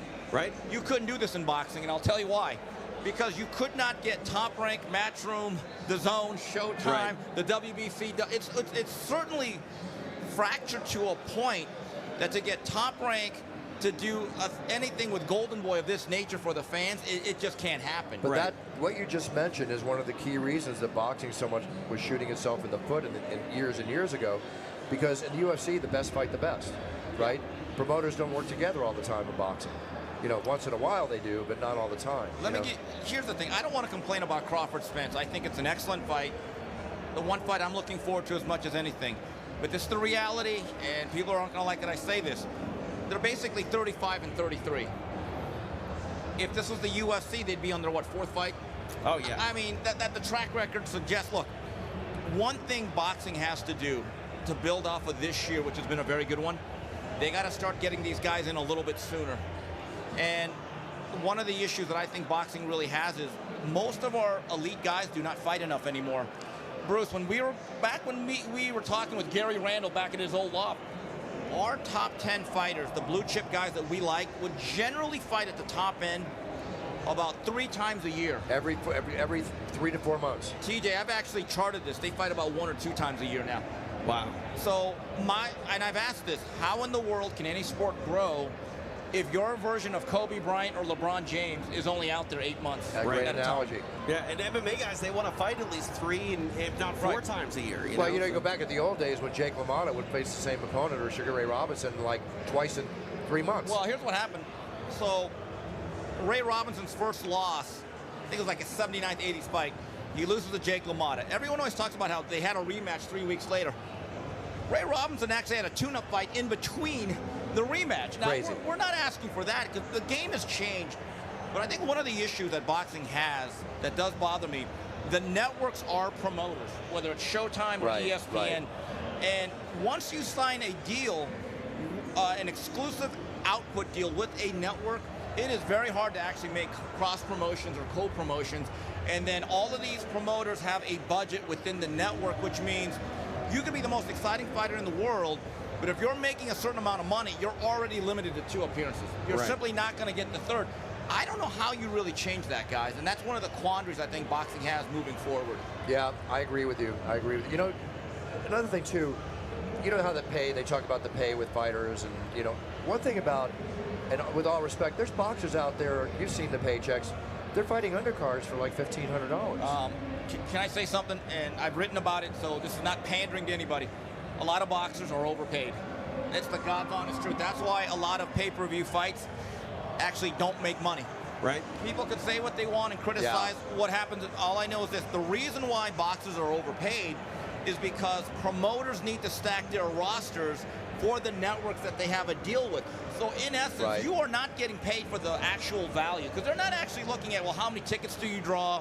How many pay? Maybe with Canelo they do, right? Yeah, with Canelo, sure. But a lot of fighters are actually being paid for their exclusivity. Right, yeah. It's not actually the perceived or real value of a fight. Right. So how do you feel? I'm sorry to interrupt you, Steve. So my view is, you know, I think the genie is out of the bottle because, and I've spoken to people at different companies, and they'll tell you, Steve, if we don't give these exorbitant guarantees without knowing who the opponents are for the next 5 years of this fighter, someone else will sign them to that, and then we're out of luck. But you know what, getting back to it, it's like, okay, here, a young fighter in the UFC, TJ, what is it now, 12 and 12? 12 and 12, I think, is the entry level, yeah. An entry-level fighter, preliminary in one, gets $12,000 to walk in that cage. Gets $12,000 more if they win. And has a chance to win a $50,000 fight bonus. Does boxing ever give out, and I'm not putting down, I love boxing, I'm just asking you, have you ever heard where like a great fight of the night that Bob Arum would hand a $50,000 check to that other fight? You know what their thinking is, though? Bob would be like, we already are overpaying you. What in the hell? You know what I love in boxing? This is what I hate, TJ, when people say they should put up, like there's always a fight negotiation, and they say, okay, why don't we put aside 10% for the winner? So the division of money between you two is 45%, 45%, 10% for the winner. It's great in theory, but I remember Eddie Hearn and Bob Arum both said, yeah, here's the problem with that extra 10%. It always comes off our end. So, so the fighters themselves always talk a good game, but look, when you are a fighter and you're getting 7 figures, and there's actually no real evidence that you are selling 10,000 tickets or you have at least 800,000 viewers on basic premium cable, my question would be, are you sure you're not overpaid? Right. No one wants to ask these questions, but there's an economic reality that exists in all businesses. Well, I'll tell you who asked those questions. Steve Kim asked those questions, along with Mario Lopez. You can check it out, the 3 Knockdown Rule. It's a podcast available on UFC Fight Pass. Steve, appreciate you stopping by. Great to see you again. Nice meeting you finally after all these years. Let me just say one thing. Steve Kim and I have known each other. I think he made it evident. We've known each other pretty much almost like 25 years. 25 years. Wow. Yeah, long time. He hasn't aged a bit. I have, though. That's the difference. Well, I'll take that. I'm 66 now, Steve. Thank you so much. you. Like even more now, Steve. Oh, thank you. Thanks, Thanks, Steve. I appreciate it. Thank you. Steve Kim, kind enough to give us a few moments here Take care as of we yourself, broadcast live from UFC X. One of the finest journalists and one of the finest people in boxing right there. I think it's going to be a rapid-fire pace here, as I can see the former UFC light heavyweight champion, Glover Teixeira, to my right, taking some photos with some fans. I think we're going to get a few moments with Glover. He was part of the UFC Fight Pass Invitational last week. And, oh, really? Yeah, he got a win over Anthony Lionheart-Smith in a grappling event, which was fun. Wow. Here he is. There he is right now, joining Glover, us. how are you, buddy? Have a seat. Have a Thank you, seat. sir. Here he is. Future Hall of Famer in my book, Glover Teixeira. Kind enough to give us a few moments on its time. Glover, how are you? I'm good, yeah. I appreciate you joining How us. you guys doing? We're good. Good, We're good. good. Good to see you, Glover. Not looking good as this guy over here. but Oh, I'm man, good, I'll I'm take good, all that I'm all I good. can get. I'm starting to think that's in everyone's contract. You have a contract with everyone to say nice things about your looks, Buffer. You know, it's in the Yeah. addendum. I made sure it was put in. He looks good. What can I say? You know, Absolutely. Real What? recognizes real, I think the kids Glover, say. I'm 66 now. wow, Just turned you out. man. It's Yep. incredible. Thank, all It's natural. incredible. All natural. Yeah. Really, Bruce? Yes. Really? Yes. Man, really is the question I was asking last week about your travel schedule to get to the UFC Fight Pass Invitational, man. It was planes, trains, and automobiles to get to Vegas. You were like, what was your, because you were in Jacksonville the week before. Tell me the process, what it took to get you essentially from Jacksonville to Las Vegas last Thursday for the FBI. Connector flight. Yeah, so it was, you know, the New York was have some problem over there. The tri-state problem with the flights. I think was 1,800 flights canceled.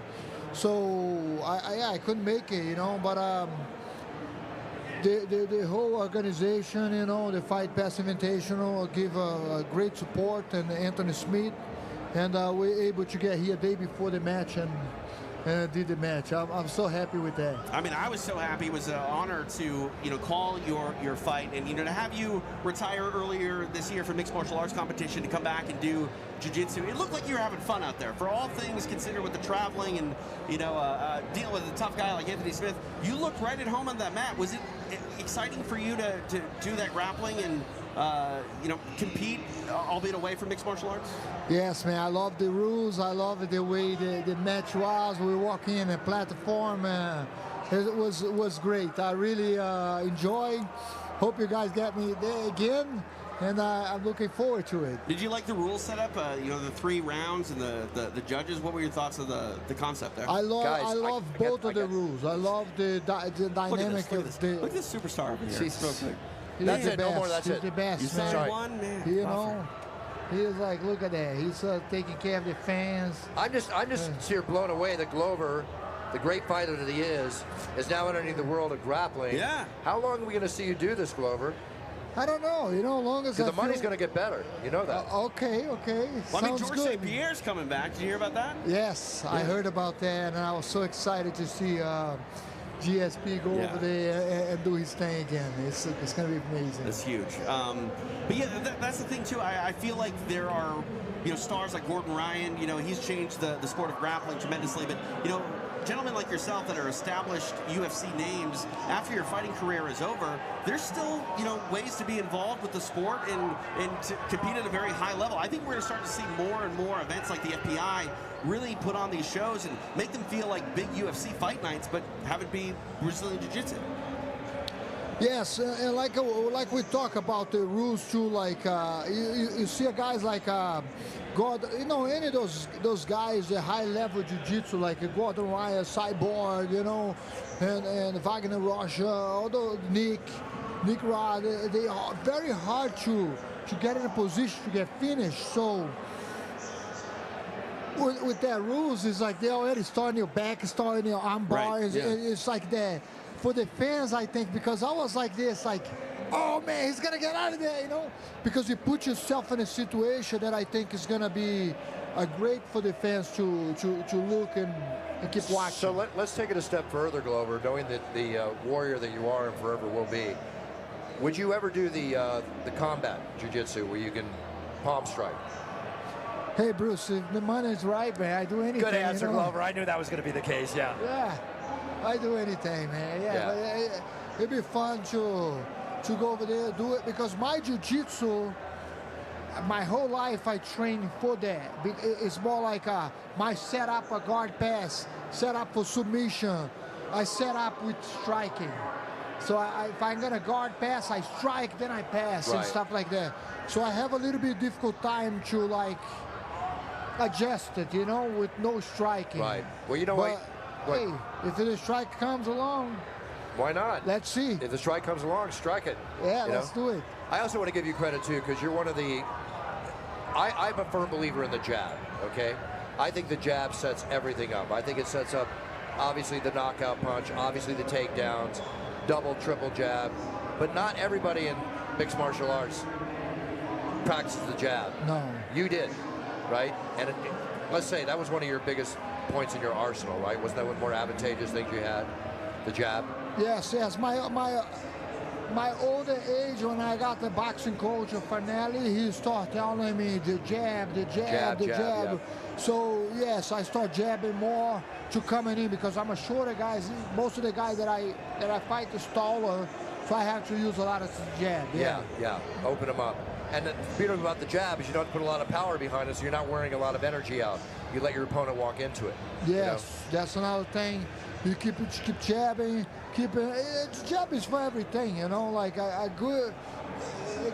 all the best strikers in the world, they have a great jab, you know. Yes, absolutely. And it can keep like Chuck Liddell. Believe it or not, Chuck had a great jab because he tried to keep you. He had a great jab. It was one and then the overhand. Right. One and then the overhand. But he also had the great jab, which I trained a lot.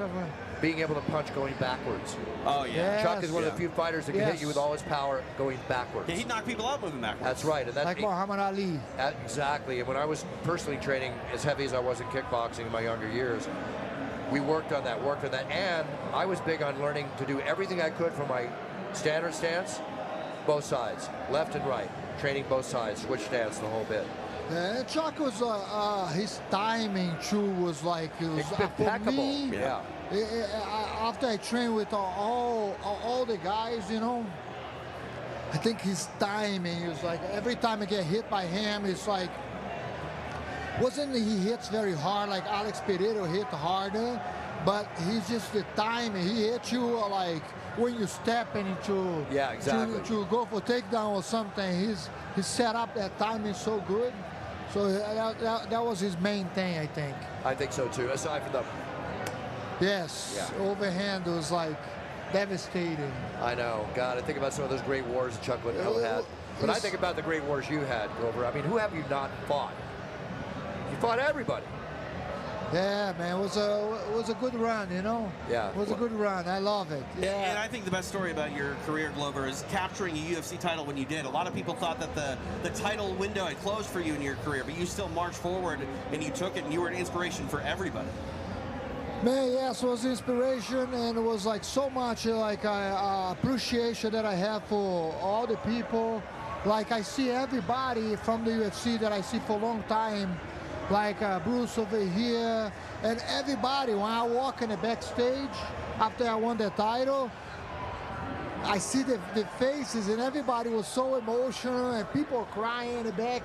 It was one of the most touching experience I have in my life. Yeah, no doubt. It wasn't about winning the title was a great thing, but just walking out there and see everybody was crazy. I think it was a win for everybody that was involved that has come across you in your career, though, because like I did the watch along for that pay-per-view with Jens Pulver, and we just stopped talking. We were just amazed because that win meant so much to everyone who knew Glover. I also want to give credit to listen, it's the loneliest sport in the world once that cage closes. It's just you, right? But your team leading up to the point that you walk into that cage is very, very important. And you had a very, very good friend of mine, I love him to death, in the great coach in John Hackelman. I mean, I got to give him so much credit for the people that he's worked with, his dedication. But one of the things I love about John is his love of his fighters and the care he has towards his fighters. He would be the first one to tell you that he doesn't want you to fight, right? Not take that next fight. doubt. He cares about his fighters, aside from being an extremely tough man himself. Yes, he's incredible tough. John, when he did the black belt for Chuck and Eric Short and Rick, so the 3 black belts, he have to spar them all. At the end of the day, he's like, what the hell? I'm the one that spar all of them. They're supposed to be in the middle, but he does that. He doesn't like anybody to spar hard. Yes. And he doesn't like when his fighters start getting beat too much. You don't need to spar hard. No, you know? Don't need it. I learned that from him. Yeah, you know what it's like to take a punch. You know, that's one of the problems in boxing, where there's so much pugilistic dimension, and I'm sorry to say we lose a number of boxers a year. It's not just from the event that they're going into, it's all the training they did up to that point. No doubt, no doubt. In the gym, I see a lot of guys, to be honest, they go in and they train so hard and they get knocked down, knocked out in the gym, and then they go on a fight with weak jaw, you know. Exactly. It's a problem. That's a problem for And them. every fighter, once they get knocked out, there's always that trepidation there that they can be knocked out again. Yeah. You know? Your brain send that message, you know, like, okay, if I go out, it's okay. So eventually, you're gonna go out easier. Basically, it's called "I'm not indestructible anymore." Right. Yeah. And I think about, a guy like Robbie Lawler, who fights for the final time tomorrow inside the UFC. He's a guy who cut out sparring entirely for a good chunk of his career, and he actually said now that he's walking away from active competition, he can start to turn up his training a bit more. So his training partners, while he's no longer necessarily getting ready for UFC fights, he's going to be a little more ruthless, if you will, in the room, because he's not needing to protect himself so much as an active fighter. So. Oh my goodness, I don't want to be a Robbie Lawler training partner, man. That guy hits hard and he comes to fight every time. Absolutely. You know? Yeah, but like you say, he doesn't spar though. No. So. He do a lot of drills. I watch him a couple times because I train in ATT. Right. He do a lot of drills and a lot of hard work. But yeah, he doesn't spar much. No. I mean, I never see him spar, but I heard he doesn't spar at all. Well, he doesn't spar, but when that bell rings, he certainly does go at it. So that's the key factor. I mean, you got to be ruthless when your nickname's Ruthless, and Robbie is definitely that. And we're going to see him one final time. You know, the other thing too is that fighters like you're so kind, you're so nice. I have to say, you're so sweet. You know, you're just a gentleman all the time. But when we don't use a bell. What do we use? A air horn. A air horn. Or when the ref says to go, your shark eyes go over, and you're just ready to rock. You know. Yes, you got an octagon. You got to be ready. You got to be ready for that battle. You know, whatever it is. Hopefully, it'll be a quick night, so you get out of there quick. But like I say, you got to be ready for whatever comes at you. You know, and that's why you gotta have that mentality like there's no quitting over here. You have the perfect fighter mentality because you're ready to go 365 days a year, and that's what a fighter is all about. You're a warrior with warrior spirit, and you'll have it till the day you leave this beautiful world. You know, you're never going to change, Glover. It's always there. Thank you, man. Always there. I'm so proud of you. That's one of the first things that John told me. It's like about the heart and determination. He said, you got everything that I can't cheat you.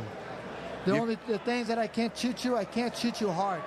No. And I can't cheat you that determination, they're willing to go. The rest I'll do. The rest I can teach. Exactly. You can have all the skills in the world, but without heart, you're halfway there. Yes.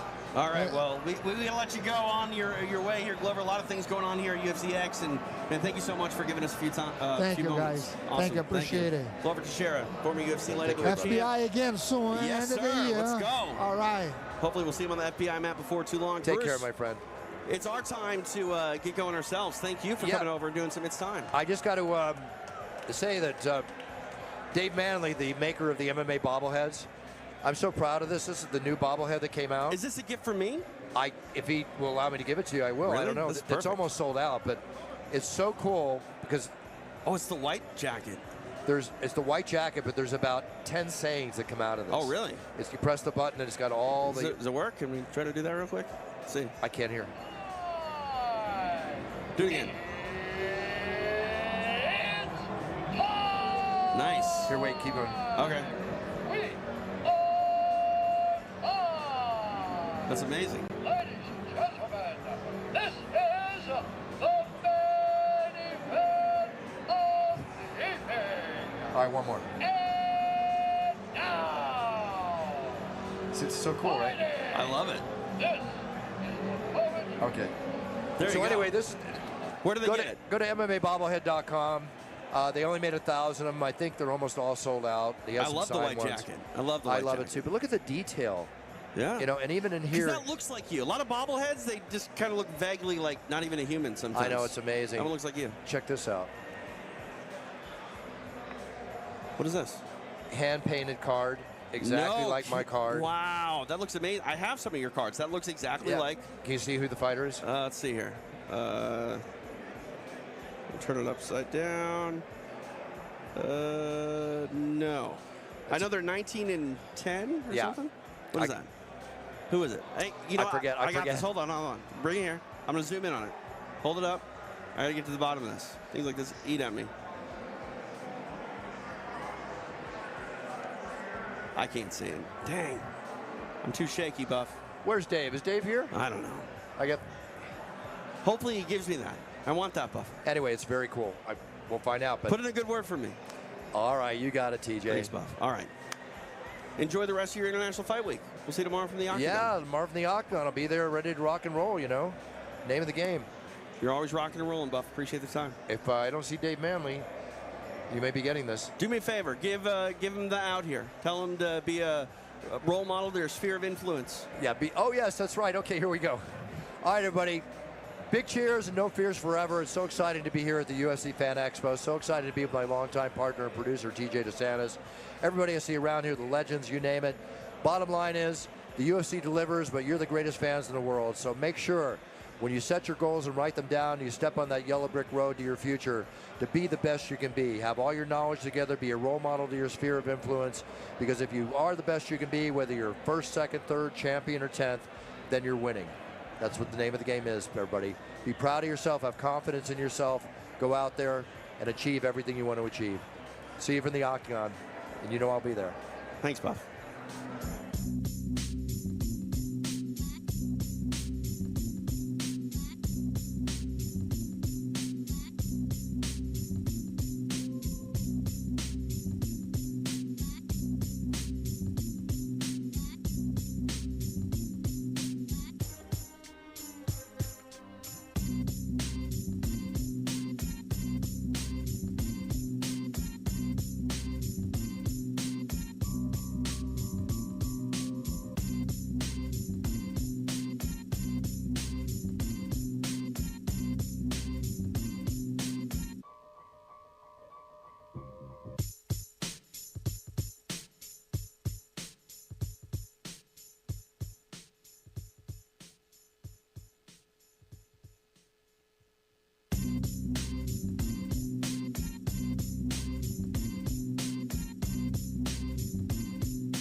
Hello and welcome to another episode of Tea and Whiskey with my guests who are not paying much attention right now, but we'll get them in action. It's myself, Caroline Pierce, joined by the great Don Fry, my co-host who is busy signing autographs as we speak, and of course UFC welterweight Chris the Action Man Curtis.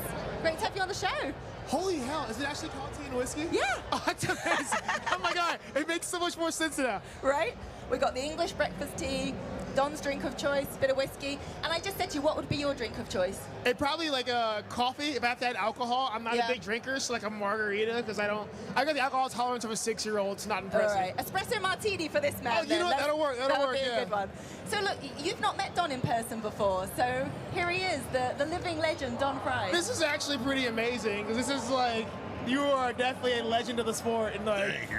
It's like you're sitting here with whiskey. I'm like, you're exactly the person I thought you would be, and I'm so happy to see that. Yeah, I'm a legend in my own shower too. Dude, if you don't believe you're the legend, then who else is gonna believe it? Like hell, like, jeez. Yeah. That's pretty cool, actually. Well, look, for both of you, we're here at the UFC X. I mean, it's insane, the fans that have turned out for this occasion. I know you've been doing lots of media duties, and Don, you haven't even been able to get from the bathroom to the stage without being stopped by about 100 odd people. How's that? I got out of the bathroom safely, so that was a good one. You know, yeah, I got mobbed on the way and when I was out, so I'm happy about that. We got you here safely. You hear stories about Las Vegas, you know. You're like the king of Las Vegas. It's like Elvis has arrived. No, it's crazy, man. You see, like, for me, it's really weird because, like, I'm meeting a lot of fans, like, oh, Chris Curtis, blah, blah, blah, I'm a fan. I'm like, you guys do realize it's Don Fry, right? Like, this is crazy for me. Like, guys, it's Don Fry. Like, that's it. This is absolutely insane. So it's cool for me. Like, oh, Chris. I'm like, guys. I know. It's Don Fry. I love it. And look, I know you fight for many reasons, but one of the reasons is for the fans to put on a show. And the Action Man's your moniker, and you certainly put on a show. So to then meet the fans in person and the people that are buying the tickets, tuning in to watch you, do you feel like it makes it all worthwhile? Dude, it's things like this are like super. It's people. Somebody asked me earlier, like, oh well, don't you get tired of meeting, smiling and talking? I'm like, guys, hey, no one fights just to fight. Like, a big part, I don't care who you are, a big part of it is you fight, for the fans, for recognition. At the same time, you get stuff like this, you get building full of people. I've met like 40 people from Ireland, like another 40 people from Korea. People from everywhere right now have shown up here because they love what we do. They love watching us. Win, lose, or draw, man, these are fans, and like interactions like this make all of this worth it. I could be fighting in bars still for like $20 and like a pack of Marlboro Reds. So like it's cool to like you guys making this possible. You guys pay my rent, and I love you for it. Thank you guys. Well, actually, at the Hall of Fame last night, Donald Cerrone stood up there and said, "I've made $10 million fighting for the UFC." And he was like, from where I come from, he said, you've changed my life. And he was giving thanks to the fans, to the UFC, for giving him the life that he has now. And, they're there to thank him, induct him to the Hall of Fame, but it works both ways. You guys don't understand. A lot of people understand. They're like, so I have my second kid on the web, second son, is due in October. Congrats. Right? Thank you. I have a son who's 15. When my son was 15, I just started fighting. He was 16 in October as well. I raised my son with like $20 to my name, terrified every day of like how I'm gonna feed him, how I'm gonna pay my rent, everything. This happened for years, man. Like, before I got signed my UFC contract, I literally had like $73 in the bank. I'm like, all right, fun times. And now I've reached the point now, like, guys, I'm raising my second son. I'm not worried about my life. I can focus on fighting. I can enjoy my kid's childhood. So the UFC has changed my life, and a big part of the reason it changed my life is because the fans get behind it, the fans support it. So as much as the UFC is a big thing for us, like, if nobody watched this, if you guys didn't care, we'd be out of a job. So like, how can you not want to get back to the fans? Yeah, you can relate to that, Don. You've got daughters yourself. Absolutely, yeah. I got 2 daughters. They're mean as a 2-headed snake. I'm scared to go home sometimes. Well, look, we talked about, you talked about fans from all over the world, but we've got fighters from all over the world fighting UFC 290 this Saturday night. South Africa, Australia, New Zealand, USA, of course. I mean, fighters from all over the world. It truly is International Fight Week, and it's being represented on Saturday night. Let's talk about Mexico. Let me not forget Mexico. Well, you can't forget Mexico. I know. At the press conference yesterday, I thought it was in Tijuana, Mexico. I mean, the cheers for Brandon Moreno and Yair Rodriguez were insane. Crazy. This entire card is like New Zealand versus Mexico. I'm like, all right, Yeah. It's a strange rivalry to create, but I'm here for it. It is indeed. So let's start with, actually, do you know where I'm going to start? I'm going to start with your guy, I believe, Woodbury, Val Woodbury. Does he train with you? Yeah, my boy Val. So I met Val a while ago. He actually came out. He was, I brought him out to Vegas as one of my training partners for the Kelvin Gastelum camp. Really solid dude, man. Like, good dude, hard worker. Guy just wants to fight, wants to get better. Yeah. Val's one of those guys. You'll never see Val trying to point fight. Val wants to put on a show. Val wants to kill you or for you to kill him. And, like, I respect that deeply. Well, for those that don't know, Val Woodbury has stepped in on, 3 or 4 days' notice to fight Bo Nickel on the main card. He was at the press conference on the main stage yesterday. I mean, Don, when you're given those type of opportunities to make your UFC debut against an incredible wrestler in Bo Nickel, 1-0 in the UFC, you take those chances, right? Absolutely, you take it. If otherwise, 40 years down the road, you're gonna be regretting what you did with your life. Yeah. You take that opportunity if you just lost your damn arm in a car wreck or something. You're going to go for it. I love it. And I got one more. Go on. That's we were watching a fight one time. And I said, what the hell's wrong with that guy? Well, he got poked in the eye. Oh, what, he's got another one? That's probably Sean's fight, actually, over the weekend. Yeah. That's a UFC fighter's mentality that I can't quite relate to. But I hear you. I mean, it's true, though, man. Sometimes you got to take risks. Like, they say, Val's the biggest underdog in UFC history. Only thing is, guys, check it out. Like, I agreed for my first UFC fight on 24 hours notice. I got a call on Thursday. They're like, can you make weight tomorrow? I was like, yes, I can. It's up a weight class. It got pushed back 2 weeks. But I went into that fight. I was like plus 500 something. I was the biggest underdog on the card. They're like, oh, you're never going to win. He's never going to win that fight. I knocked that guy out, and I changed my life. Like, yeah. Don is entirely right. This is an opportunity that if you don't take, you'll never, that'll haunt you the rest of your life. And I'm somebody, I want to leave the sport. Like, I've always said I don't have to be a champion. I don't have to be the best guy. I'll be happy leaving this sport knowing I took risks and I went as far as I can go. If I get to the top, cool. If not, I can accept that so long as I got as far as I can go. And opportunities like this are what give you that chance to see, like, how far can I go?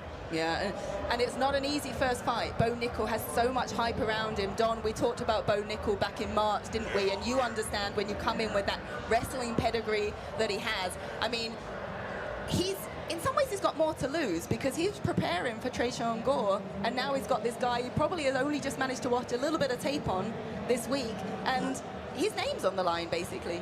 Oh, yeah, but his name is on the line, but once again, it's just like being in the Las Vegas Invitational Wrestling Tournament back in college, or being at the National Tournament. You don't know who your next guy is going to be, so you don't waste all your time preparing for this and this. It's it's a crapshoot, and you just prepare yourself, to be the best you. Yeah. And you don't worry about him being the best him. You want to be the best you, and then you destroy his best. That's all you can do. What's Val's wrestling like? I mean, here's what I tell guys. Val's like 5'7". It's really hard to double like a fire hydrant. Like, he's 5'7", and the dude's carved from granite. It's really hard to double like a fire hydrant. Fire hydrant, I like that analogy. So, look, we're going to be looking out for that one on the main card. I just loved his energy all week. He's approaching this like someone that's, like we talked about, just been given the opportunity to change his life. He said he wanted to be here for a long time. He's got, he's 7-0. He's got a bunch of amateur fights as well. I've talked, I was working out with him the other day.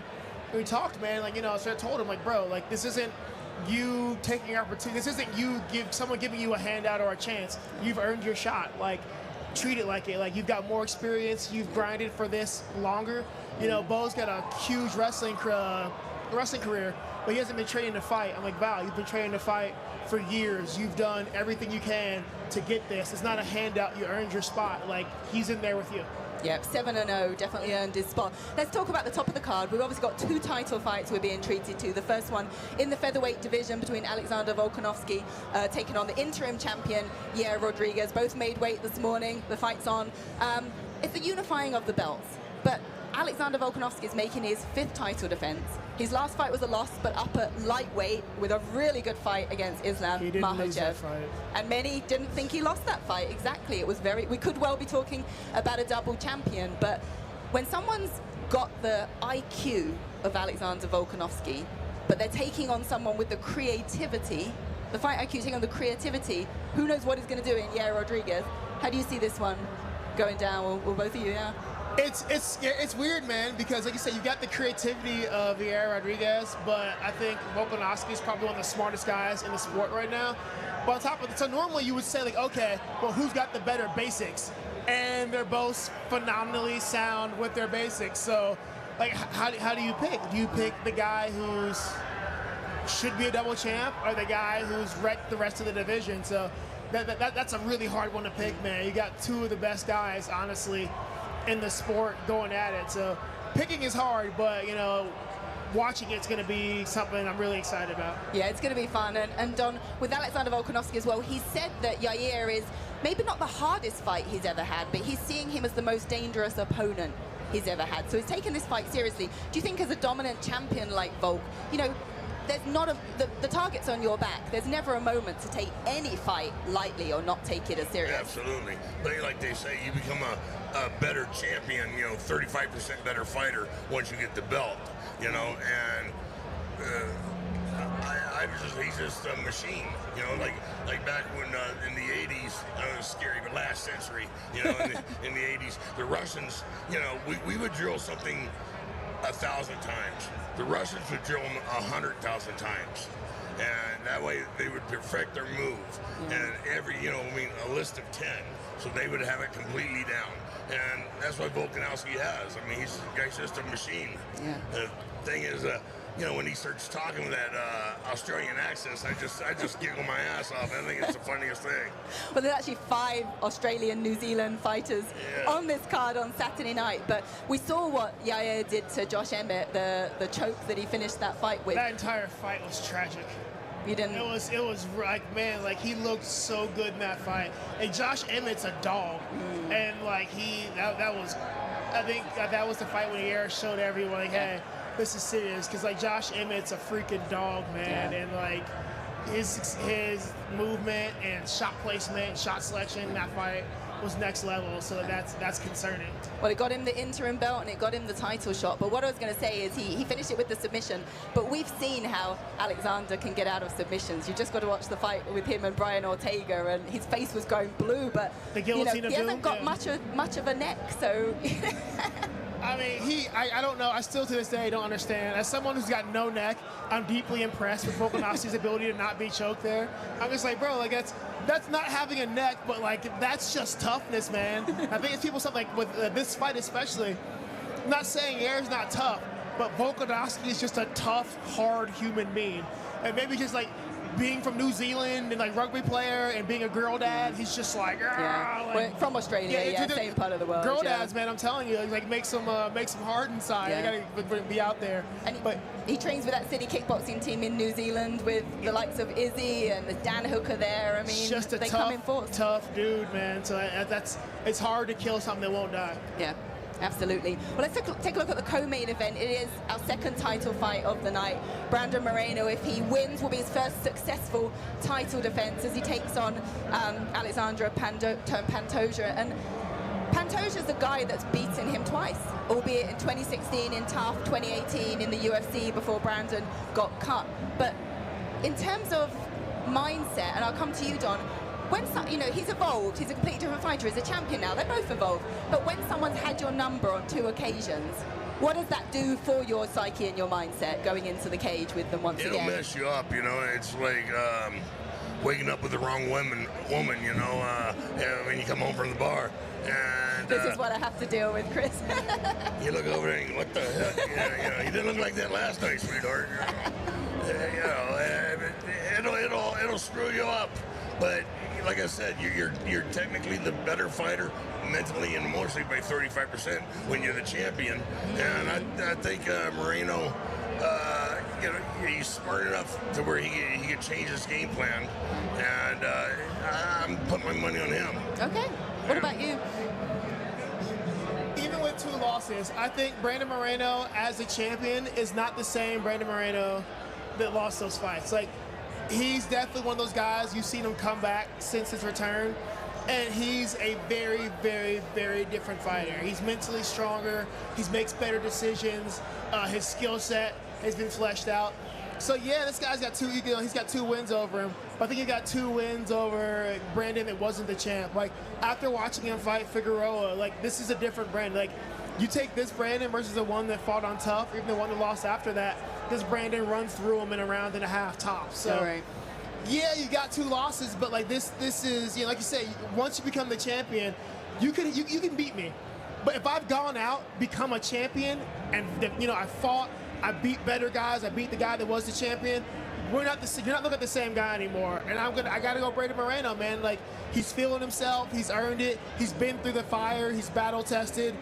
A lot of guys listen to the same guy twice and would have broke him, and you see his career fall off. What did Brandon Moreno do? He went out and picked up a belt. Yeah. So I don't think that's going to play in. Like, he's a different guy now, and he knows he's the best guy in the world. I think he's going to go out there and he's got a point to prove. Okay, well, it's clear who you think is going to win that one. I love to hear it. Before we let you go, because I know you've got a million things to do. I have no idea what I'm doing today. I'm just here, guys. There's someone over there that needs you, so you got places to be. What's next for you? You told me you've got a fight booked now for September? Yeah, September 16th. I've got Fluffy Hernandez. I wanted to rematch Imavov, but I can't go to Paris right now. Right. Kid on the way, I can't go to Paris. So hopefully I'll catch him later. Probations are bitch, right? Yeah, that's it. We'll talk about that, yeah. It's nothing they can prove, but I'm not going to take that risk. But yeah, so I'm in Vegas, September 16th. Got Fluffy Hernandez, man. It's going to be a good wrestler, dog fighter, so hopefully we go out there, we spill some blood, we beat each other up, and it's going to be a good time. Look forward to it. I know when you're fighting, there's always a lot of action, so have a great camp, enjoy the rest of fight week, and I appreciate you guys for having me. It's awesome meeting you again, man. It's an honor, seriously. I appreciate it so much. And yeah, thank you guys. And there really is tea and whiskey. That's amazing. Yeah. There you go. We'll let you go, Chris. Thank you so much. Thank you, guys. Thank you, sir. All right, there he is, the action man, Chris Curtis. And of course, plenty more to talk about regarding UFC 290 as we continue with the show. Got the leather waistcoat there. Fans waiting for him. All right, Don, so we just talked about the co-main event, and of course, pardon? I said, I think he took my watch. Oh. Quick, get him. Talking about the co-main event, and obviously Chris is high on Brandon Moreno, the champion, so he should be, but the support that Brandon has here from his Mexican fans, I actually think that Pantoja was kind of surprised by the boos that he was getting. He said in the press conference, like, hey guys, like, I'm a nice guy, like, I respect him.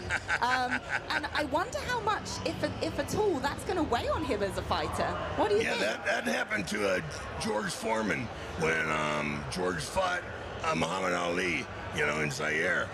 Way back in the 70s, which you won't understand. And he says, I'm black too, because they were saying, Ali, Bumaye, killing. Yeah. He goes, come on, people, I'm the same color. Well, it can make he couldn't figure out, and it hurt his feelings, and it screwed him up. Well, I was going to say, it could go one of two ways. You can either, Brandon Moreno in his last fight against Figueiredo was in Brazil on Figue's home soil, and they were throwing things at him as he left the arena, but he still got his hand raised that night. So I think it can either motivate you, it's like, I'm going to prove everyone wrong, or like you say, it can really get into your head.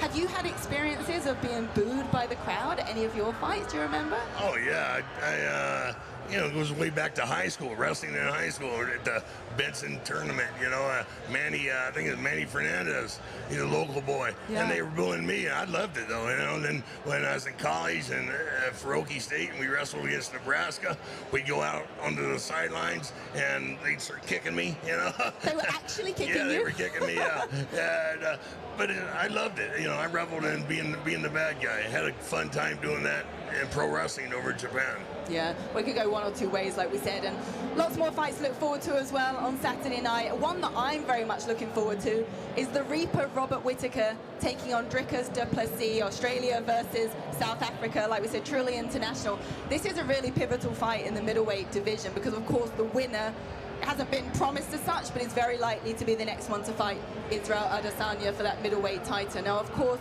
Robert Whittaker has fought and lost to Izzy before. I mean, he's the only man, you know, so basically Whittaker's gone 12-0 against middleweights not named Israel Adesanya. So, you know, he wants that fight back. He wants a third fight. For Dricus du Plessis, I mean, he's now, 5-0 in the UFC. He's taken out the likes of Darren Till, Derek Brunson, and he's a real brawler. You know, he's a tough fighter. But Robert Whittaker has been a champion. He's probably one of the most skilled fighters in the UFC, but is fighting someone that wants a dogfight. When you put those two things together, the skill set of Whittaker and the dog in du Plessis, what do you get? You're gonna get a hell of a fight is what you're gonna get. I'm a big Robert Whittaker fan, so I don't care if he fights a broom's handle, you know. I'll be there cheering on him. And I think it'll be, hopefully, I don't want to curse it, but it's got the makings to be the fight of the year. Yeah. You know, if they don't screw it up, kind of like the last fight with John Jones against Gane. Hell, I thought it'd be a good fight, but it looked like they had to get an electric cattle prod to get Gane's off the bus. You know, he's scared to death. So you said they ruined it by John finishing it so quickly. We didn't give us the fight you wanted to see. I didn't hear a thing you said, baby. I just said, so you feel like John ruined it by finishing it so quickly, so we didn't get to see the fight that you wanted to see. Yeah. Well, that's one take on it. But look, Dricus du Plessis, he's just had, so fun fact, he's just had nose surgery. He feels he can actually breathe through his nose for the first time in a long time, because typically in his fights, he breathes very heavy, and everyone's been very critical of his cardio, but he said it's just that South African style, we just keep coming forward, but now he can breathe out of his nose. It's got to make quite a difference, right? It makes a hell of a difference when you breathe out your nose, I'll guarantee you that. Yeah, your mouth is like this. You got this little bitty hole, you know, for this big old body. It don't work that good, you know. So if you get two more ways to go, you know, you get the seat a little bit. You know, it'll be like having a new lung. There you go. So I'm excited to see what form of Dricus we see. Another interesting kind of backstory as to why Dricus really wants that fight with Israel. Obviously because he wants to be the champion, but he's made a statement which has upset Israel Adesanya. He said, if I win the title, I'll be the first African fighter to do it while still living on African soil, okay? Right. So it's very important what he said. He basically was just saying, I wake up and I live and breathe African air. So if I win that title, I'm the first African living champion, which is just a fact. Israel took that, and whether it was just blown out of proportion on social media, Israel took that as, I'm more African than you are. And of course you can imagine the debate or what that sort of elicited in terms of conversations backwards and forwards between the two of them. Dricus said, that isn't what I said, but it's definitely created a storyline and an animosity between the two of them for this fight. And I think if anything, Israel, having fought Whittaker twice before, might want new blood for one, and two, there's a fight there that's got him fired up. Yeah, I mean, how else are you gonna sell this fight? You know, I mean, you gotta have a little animosity. You know, apparently Israel took it real personal, so there's a lot of animosity. And you know, when Israel decides he hates you and he's gonna destroy you, that's what's gonna happen. Yeah. So do you think Israel's taking it that way to give himself the ammunition, or do you think he maybe really does feel like he's been disrespected? All right, I can cut. Yeah, move along, Dom. This is Move along. working. Sorry. I was saying, do you think that Israel really did take it personally, or do you think maybe he's just using that to give himself the incentive to get excited about that fight? If it's to happen? You know, it depends on Israel inner child, I guess, right? Yeah. If you're really that personally upset about a couple of words, or or if you're man enough, you just blow it off and say, okay, I'll use it to sell some tickets, but it means it has no effect on me. But you know, what we've seen in the past of Israel is he's calm, cool, collected, and he doesn't get upset about anything. Yeah, I mean, he's a master tactician himself as well. But looking forward to that middleweight fight. That'll be on the main card. Moving down the main card, we've got a sort of pivotal lightweight fight in terms of, ability to move up the rankings between Jalen Turner and Dan Hooker. Jalen Turner didn't make weight this morning. He came at the very last minute of that window and was 2 pounds over. So the fight will still go ahead, but he's 2 pounds over. So he's giving up 20% of his purse. That's disrespectful. Yeah. It really is. That's anything over a half a pound, you're not trying. Okay. And you're just showing no respect to your opponent or to the sport or the fans. You got to put some effort into it. So as a fighter yourself, I mean, I think he's 6'3". So for a lightweight to weigh in 155 pounds when you're 6'3", I mean, that's a lot. It's a stretch, yeah. So maybe I'm talking out of my arse, and I should shut up. But I don't think he put much effort into it. All right. Well, of course, Dan Hooker's a tall lightweight himself as well. This is going to be a really good fight. I mean, Jalen Turner's been training with Hamzat Chimaev in Dubai. I mean, he said, Hamzat's an absolute beast. Do you know who Hamzat Chimaev is, the Russian? Hamzat he was the guy that caught Dana White's attention because he fought, and then literally, we've got Joanna Jedrzejczyk coming in here. We'll talk more about that in one moment, but let's let this champion through to join us on the mic. But yeah, Jalen Turner's been training with Hamzat Chimaev, of course, a beast himself, and Dan Hooker, part of that City kickboxing team. Here she is! Oh my goodness, such a pleasure to be joined by you, Joanna. Come in, come in. Look at this suntan. Where have you been? Egypt, Greece, and in Vegas. I came a few days early. I brought my family, so we had a blast in Vegas. But now it's time to work a little bit. Yeah. So I know, retired life is fun, isn't it? All I need in life is God, family, and son, and there suntan. That's it. Well, it's certainly treating you well. Have you met Don Fry before? Yeah. We've met before. I think we've met. It was backstage at a Vegas fight, and I come up and say hi to you, and you just kind of blew me off. So No way. Yeah. Impossible. You looked at me like, who's this idiot in this hat? I don't want to buy any churros. It's like, get away from me. No, it wasn't like this. For sure not. Yeah, you blew me off. You spit on me. You walked away. This is the sweetest lady outside the cage. Sweetest lady outside the cage. I don't imagine she did that, but good to have you guys reacquainted as well. Thanks for joining us on Tea and Whiskey. Don's got the whiskey, I've got the tea.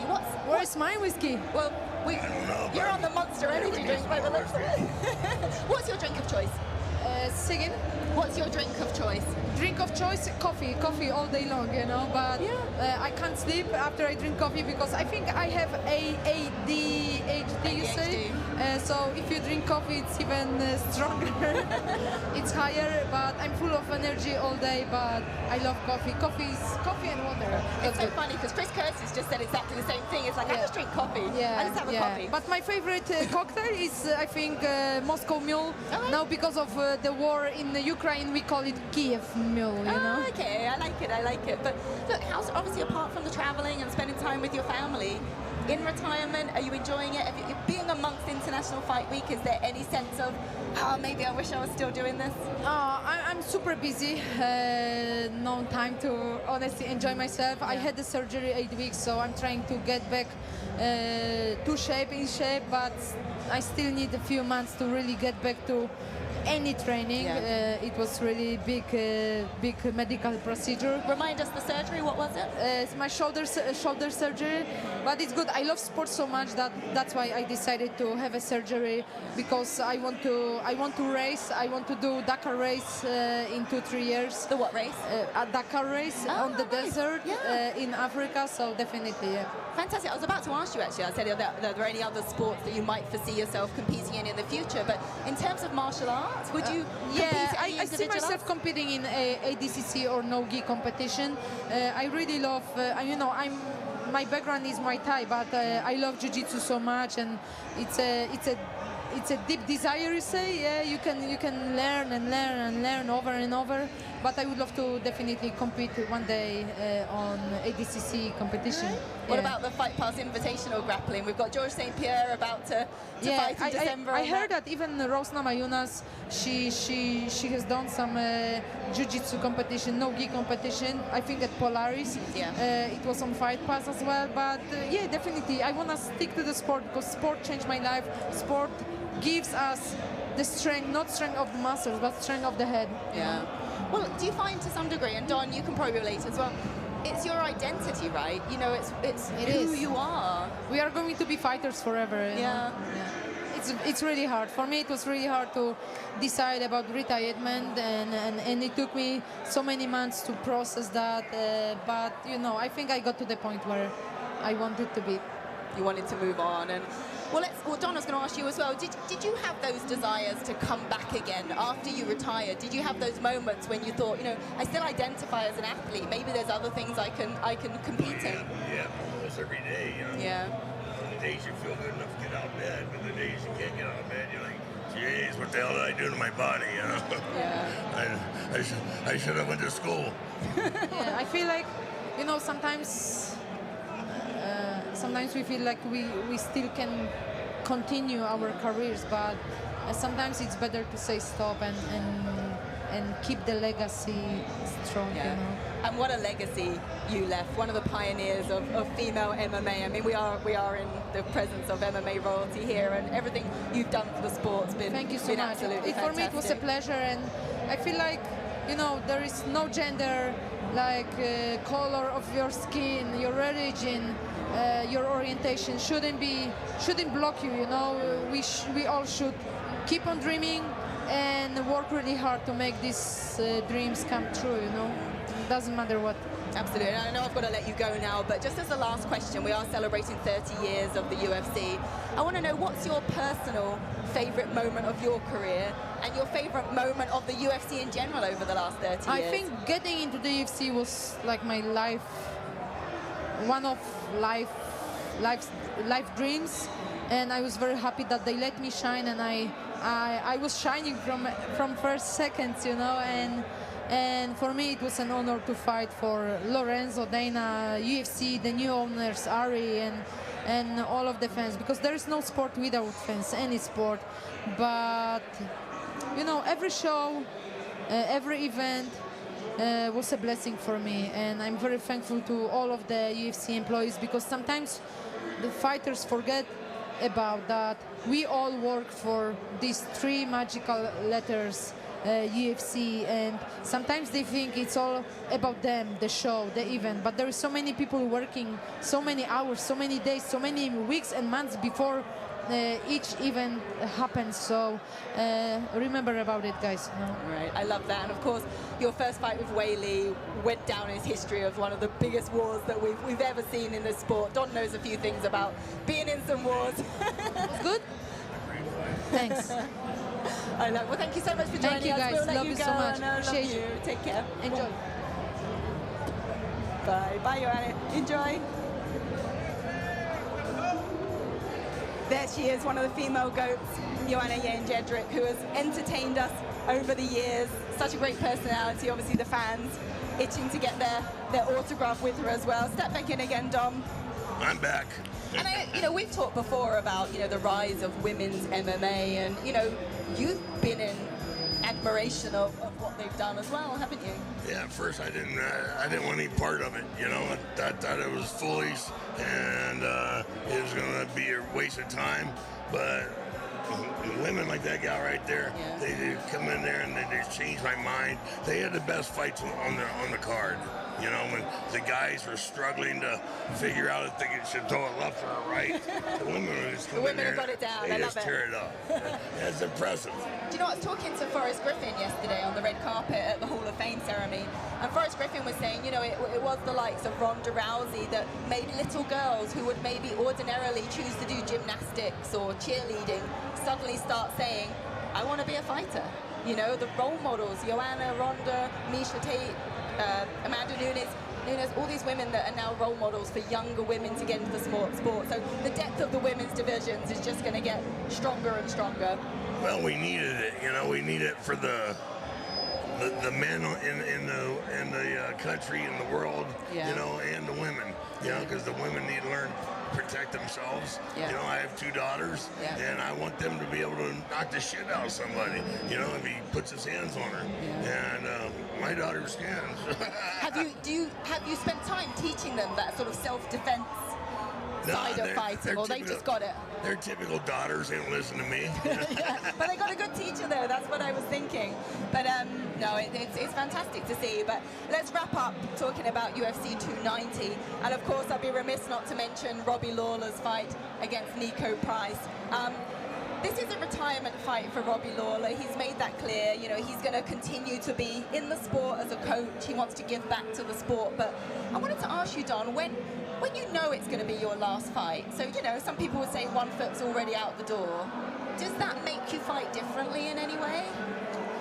Yeah, you know, either goes one way or the other. You know, that you're just there to collect a check and you're not putting any effort at all in it. Or you're in there to say, okay, I'm leaving because I want to leave. I can still whoop these boys, you know, and take it to them, and I can win, but I'm leaving because I want to leave. Yeah. Whereas, you know, I didn't get that choice. Right. I was escorted out, you know. It's an important thing you said there. It's really nice to go out on your own terms.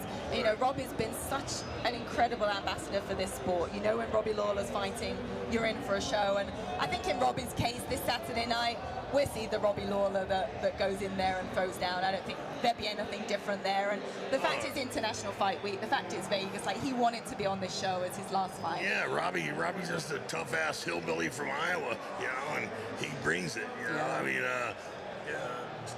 you got Dan Gable and the Iowa Hawkeyes, you know, you got Iowa State Cyclones, and those people in Iowa are tough, and Lawler's is probably the toughest of them all. He really is indeed. And he faces Nico Price, you know, a veteran who's got a fair number of fights himself, looking to get back into the win column. And what's interesting is Nico Price said, obviously, he wants to upset the retirement party. He's been wanting to fight Robbie Lawler since he was 18 years of age.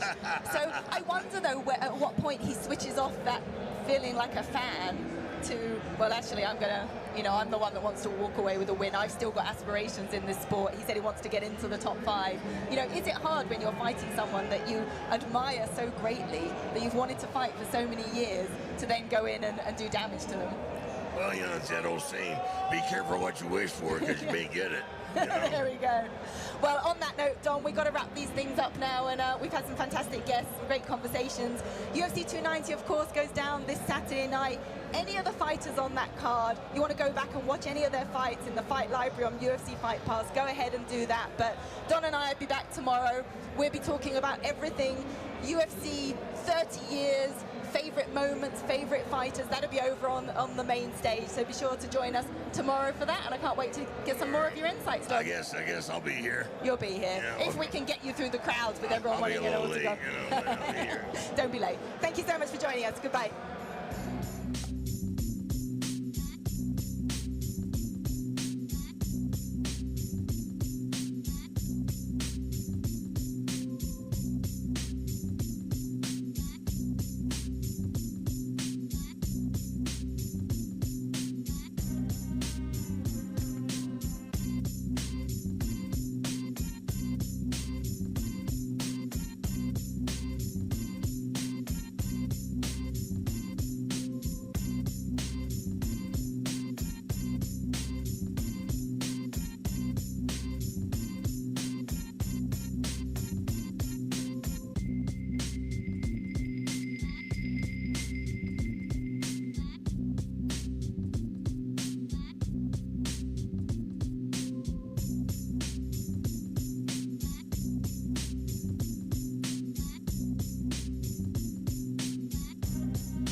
The John Anik and Kenny Florian Podcast. Gangsters, what's up, guys? John Anik, Kenny Florian. Oh, my God! You want a podcast? Great. So you have some audio on your website that nobody goes to. Here are your hosts, John Anik and Kenny Florian. How good is this live episode of the Anik and Florian podcast? UFC Fight Pass here in Las Vegas, Nevada. And I'll get a little bit emotional. We have our original TJ DeSantis here with us today. That was our original show open that many of you just heard, and it looks like they're mixing all sorts of different levels as we try to get an optimal sound quality here. But I don't even want to tell you guys how much money I had to give Kenny Florian to fly out to Las Vegas for 24 hours in the middle of his summer vacation. Great to see you, my man. You know, we do this podcast twice a week, but we're never together, so. I know, dude. It's good to see finally, you, man. How you finally. feeling? You look fantastic, by the way. Thanks, buddy. Always tremendously dressed. It's good, man. It's great to be here. The energy's amazing. I think it's appropriate. This card tomorrow is going to be insane. I know you've been running around like crazy doing basically everything right now, and I'm just glad you're here, man, and in one piece. Well, it's great to be here, and we're very excited to share a live show with fans and to certainly meet a lot of these fans that have come out after the fact. I got one guy here who bought my One More Sleep merchandise, so as soon as I'm done with this live show, I'm going to go give that guy a hug, if not a French kiss. But it is great to be here, and we're certainly going to dive into this card and do some of the more traditional things that we do on the Anik and Florian podcast. But you know, you and I were on that stage several years ago to do a Q&A when we were broadcast partners, and it's pretty amazing to see where the sport is at right now. Like every time we do a Hall of Fame induction ceremony, as we did last night, you realize like this sport just domestically, at the very least, it just keeps getting big. No question about it. You can see it by these types of events, but even outside of things, people who are talking about the UFC all the time, and not only talking about the UFC, but like going into detail, and that are true fans of the sport, whereas before they're like, yeah, I kind of heard of it, or I've seen some fights, or one or two people that are really into it. Now everybody is into it, and obviously, you know, all the broadcasting deals that have been done over the years have certainly helped, but it's the levels of the fighters too.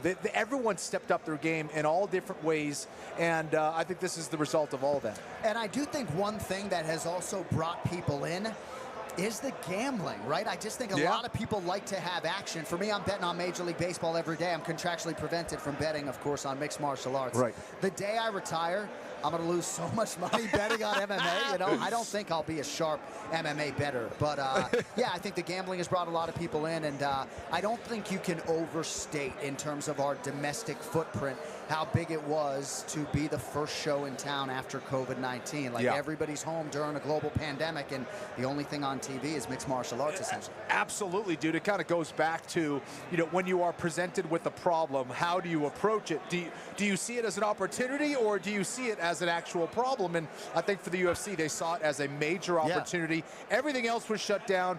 UFC decided to open up, and that, I think, really changed a lot of things. Well, thank you to the entire UFC Fight Pass team. TJ DeSantis, program director, Crowley Sullivan, putting it all together. A tremendous thrill for us to be able to be here today and to do a live broadcast. We're going to dive into UFC 290, of course, and for me, it's sort of nice to be doing the show right now, because a lot of the insights that I accrue during the fighter meetings don't make it to the Anik and Florian podcast, because our shows are already in the can. And I guess I would just like to start with Yair Rodriguez, because he's totally unfazed by the challenge in front of him. That is not to say that he doesn't understand that he is fighting maybe the best pound-for-pound fighter in the world with the highest fight IQ in the game, but his confidence is through the roof, and I think a lot of that has just been built over 8-10 years in the UFC. It went to another level, I think, with just the way in which he was able to dispose of Josh Emmett. I'm not sure if he's going to win. You know, nobody has that answer, but I do believe I can sit here and call him a live underdog. What are your thoughts on Yair? Yeah, you mentioned him being unfazed. I think we can go even further and say that when the lights shine, even if he loses, he always shows up even better in some way, shape, or form. It seems like he's able to take in the energy of the event and bring his best self, regardless. Like, he's always going to show up because of that, and I think that's why he's such a dangerous competitor. And we talked about it on the podcast earlier this week. He's absolutely fearless. Not only does he have innate natural abilities, which very few people have. You talk about his speed, his mobility, but also how he executes moves and the fearlessness in which he throws it. I mean, he's not afraid to throw a spinning back kick right in your face. Like, he doesn't care. And I think that's a big reason for the improvement in his improvement as a competitor, and also the fact that he's improved as a grappler. So the fact that you're better as a grappler is allowing him to be that much more dangerous as a striker. And I think he's, if there's one guy who could potentially finish Volkanovski, I think it's Yair Rodriguez. No BS. I really think he's that dangerous. Can he win? I don't know. Volkanovski doesn't make many mistakes, but Yair Rodriguez is as dangerous as anyone in the world. We are scheduled to be joined by a few guests over the course of the next half an hour or so. Belal, remember the name Muhammad, I'm told, is making his way here, as is Brian T. City Ortega, and it looks as though the man has arrived. The number one welterweight contender, Belal, remember the name Muhammad. Appreciate you gracing us with your presence today, my man. How you doing? My brother, it's honored to be on your show in person with both you guys now. The only show I listen to, the only podcast I listen to besides my own. So I drive to practice 45 minutes every day to work. If you guys ain't listening to Anik and Florian, I don't know what you're listening to. I want to know what this is. Is this velour? What is this? Velvet? What the hell is? Shout out to Young LA. I was like, this feels good, dude. It was a bad idea because right now I'm sweating. I'm like dripping sweat right now. And then I saw Donald Cerrone in the back with like a muscle shirt on. I'm like, bro, I should have just did that. So we were just talking about Yair Rodriguez, and certainly you were with him during training camp, so we're going to get back into that, but I'm not going to bury the lead because we are sitting here with a man who is going to challenge for the UFC welterweight title at some point in time. So I would like to talk about you for a minute. Do you know anything as to what is going to happen over the course of the rest of 2023, or are you just kind of biding your time right now? Just basically waiting to see when they book that fight. I saw Leon Edwards in the back. He was like walking with his head down, looking away, and I was just like, should I walk up to him and slap him or something just to make something of it? Because that's the only way you get any attention out here nowadays. But I'm like, I'm going to keep replaying that video of Dana saying, Belal Muhammad 100% got the winner of Kobe and Leon. So like, that's what you work for. You work your whole career to get to that #1 spot. So for me now, it's just growing, getting better, keep training, keep evolving, and then once one of these guys is ready, I'm ready to go. Kenny, Alexandre Pantoja just sat for a year to preserve this title fight against Brandon Moreno, and not unlike your situation, right? Moreno and Figueiredo had to sort of finish up their business. A lot of people, when they ask me about your future, I say he's going to wait. But what would you say to the Team Muhammad fans or people out there who suggest that you're going to get impatient and take a fight? Are you going to wait? I mean, I'm very impatient because, like I said, I'm always working, I'm always training. But for me, mentally, I had the people around me that are telling me, like, bro, now it's this is where you're at. The goal is the goal for me, and it's always the goal for me. It's like, if I had to, I was in the unknown probably like 6-7 months ago of like, man, where am I gonna fight? What's next? I'm still on an 8-fight winning streak. I still deserved it 8 months ago. Then all of a sudden they called me 3 weeks, said, you fight Gilbert Branch, you're guaranteed a title shot. And it's like, that's all I need to do. So now there's like nobody out there for me now that's like, oh man, if I beat this guy that I know for sure I'm gonna get the title shot. It's like, I already did that. I beat the top 4 guy in the world, the best guy in the world who fought for the title, who was supposed to be the hype man to be next for the title, and I just went out there and dominated him easily and a 3-week notice fight. So it's like, I don't know what else I got to do. Well, do you like that time off? Because it seems like every time we see you fight, you have some new wrinkle or set of wrinkles to your game. But do you like the fact that you have more time to kind of add more wrinkles, add more things to your game, kind of underneath and kind of go incognito, or do you like staying more active and fighting more often in the octagon? For me, I like to add those wrinkles to my game because I get to have fun. I was just in training camp with Yair Rodriguez. Training with a guy like that, seeing how he moves, his footwork, everything, I'm always picking up something, and I'm like, oh, maybe I'll try that for my game. And I think me adding those things to my game is just going to make me that much better. So being in a camp with him, my other training partner, Ignacio Bahamondes, is fighting August 5th. I got another one fighting in Australia. So, like, being with those guys, watching their opponents, helping them train, it's only going to keep making me better and better. And being in Vegas, I was just training with Marvin Ventura. I trained with all these other guys that are down here. So, like, I'm that guy that I'm not afraid to work with everybody because I don't have no weaknesses where it's like, man, I don't want to show these guys that I do this or I'm bad at this. Like, I want to work with everybody so I can learn from everybody. I just think you owe it to your fans to wait for that championship opportunity. That's all I'm saying, right? You earned it. It's guaranteed. No. You got the Gilbert Burns fight, the big fight. You want it going away. Yeah. You might have to wait a year, my brother. Yeah, no, it's exactly it. So it's like having guys like you around me, my coach Lou's telling me, like, bro, this is what you waited for.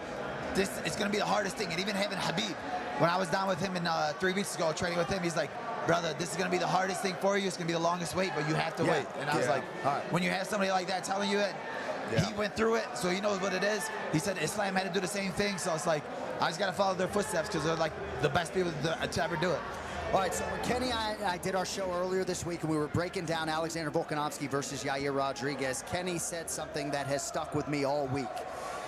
And essentially, it's like he knows how fast Yair is, and yet every time he competes again live, he looks like he's faster than he was the previous fight. You've experienced that firsthand. Like, this dude is one of one. There's literally nobody.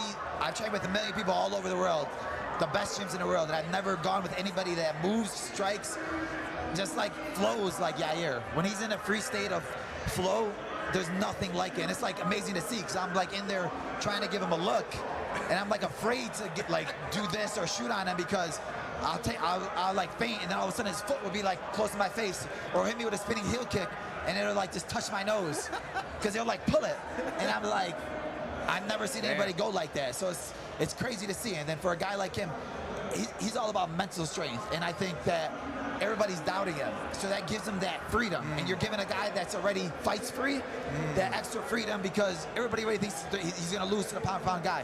Volk is talking about Islam. Volk is talking about Topuria. He's not giving Yair the respect that he deserves. People around the world do not know how good Yair is.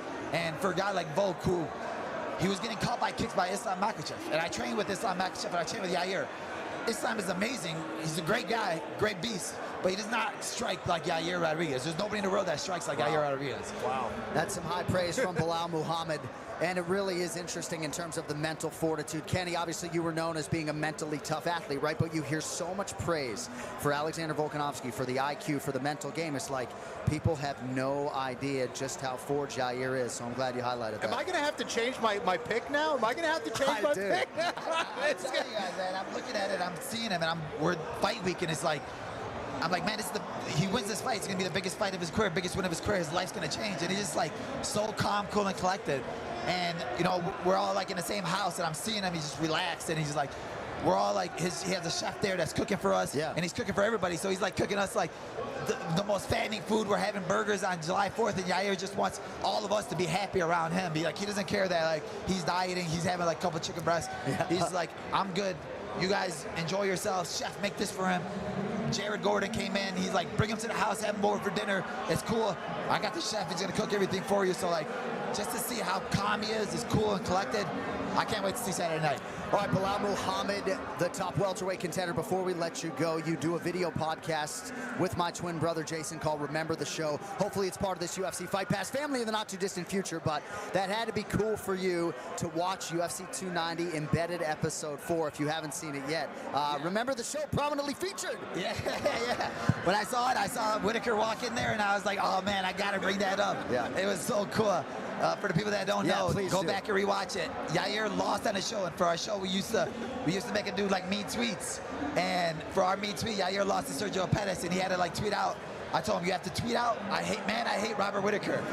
And then just leave it. Just stop. Don't do nothing else. Don't comment. Don't say nothing else. He's like, okay, I'll do it. So he just did it. And it was like, people were like, wait, where did this come from? It's so random. And then Whitaker, like a year later, because Whitaker's never on Twitter, he's like, tweeted, and he's like, where did this come from? Why did this happen? Hilarious. And I just started busting out laughing, and I saw both of them in the same room, and I was like, man, it's going to be so funny.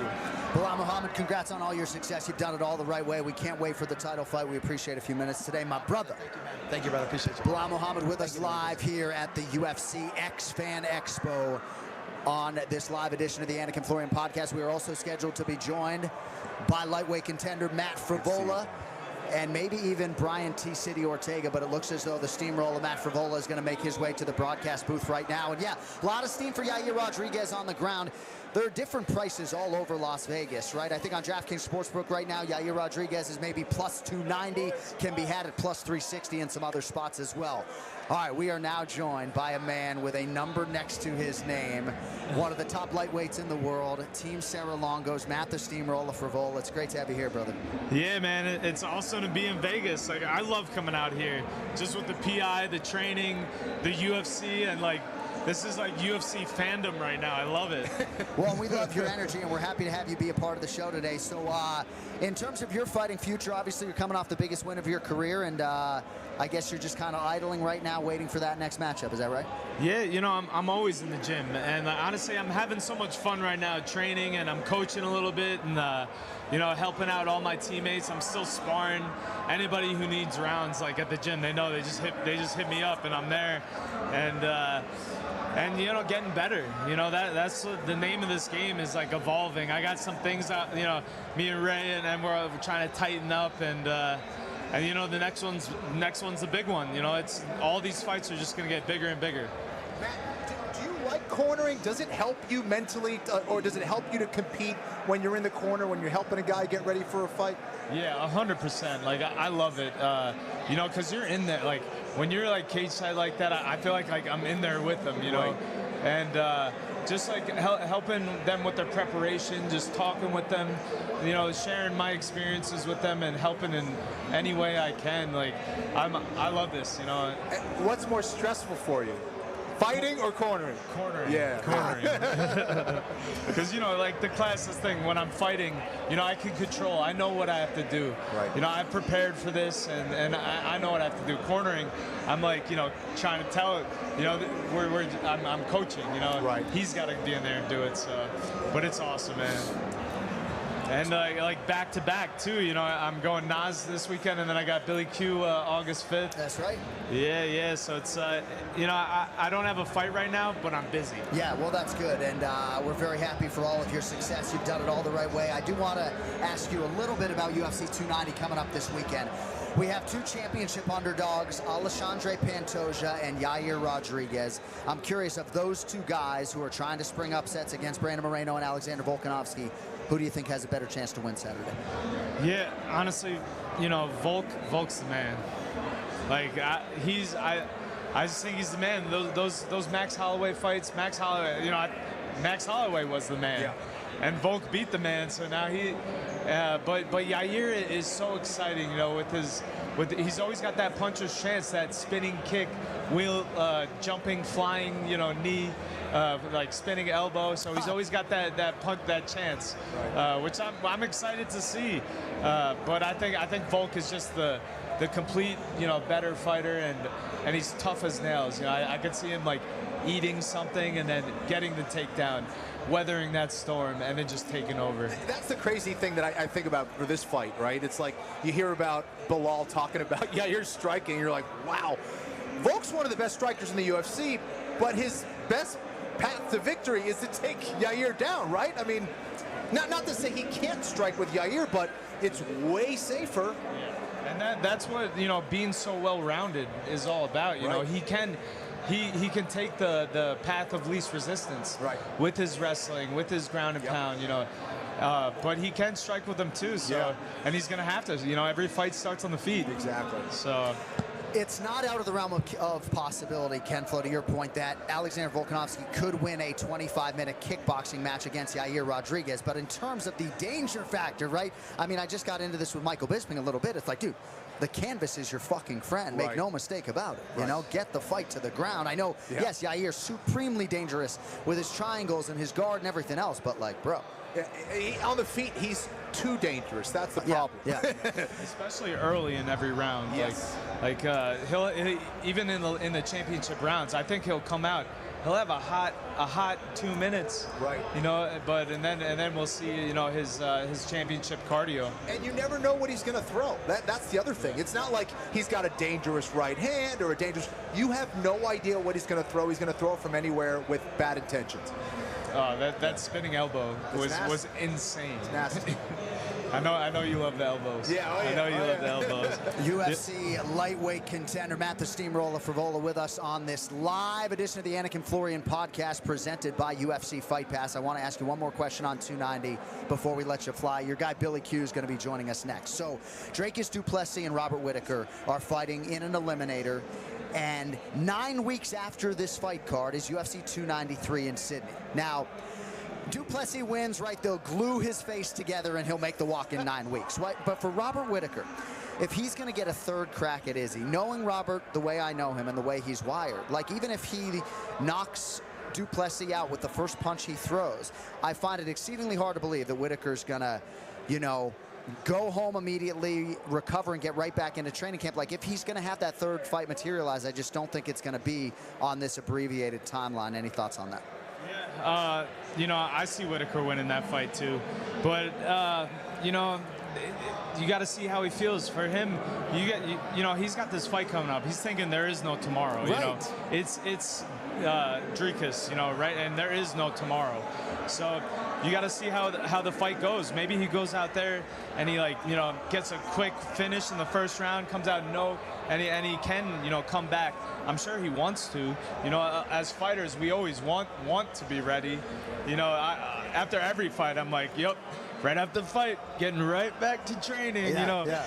like only 1 week of cream rolling this time, but and then you know, that turns into a little bit and then like the injuries start happening, and then, you know, everybody's got their own you know, timetable, and but you got to stay present. You got to take it one fight at a time.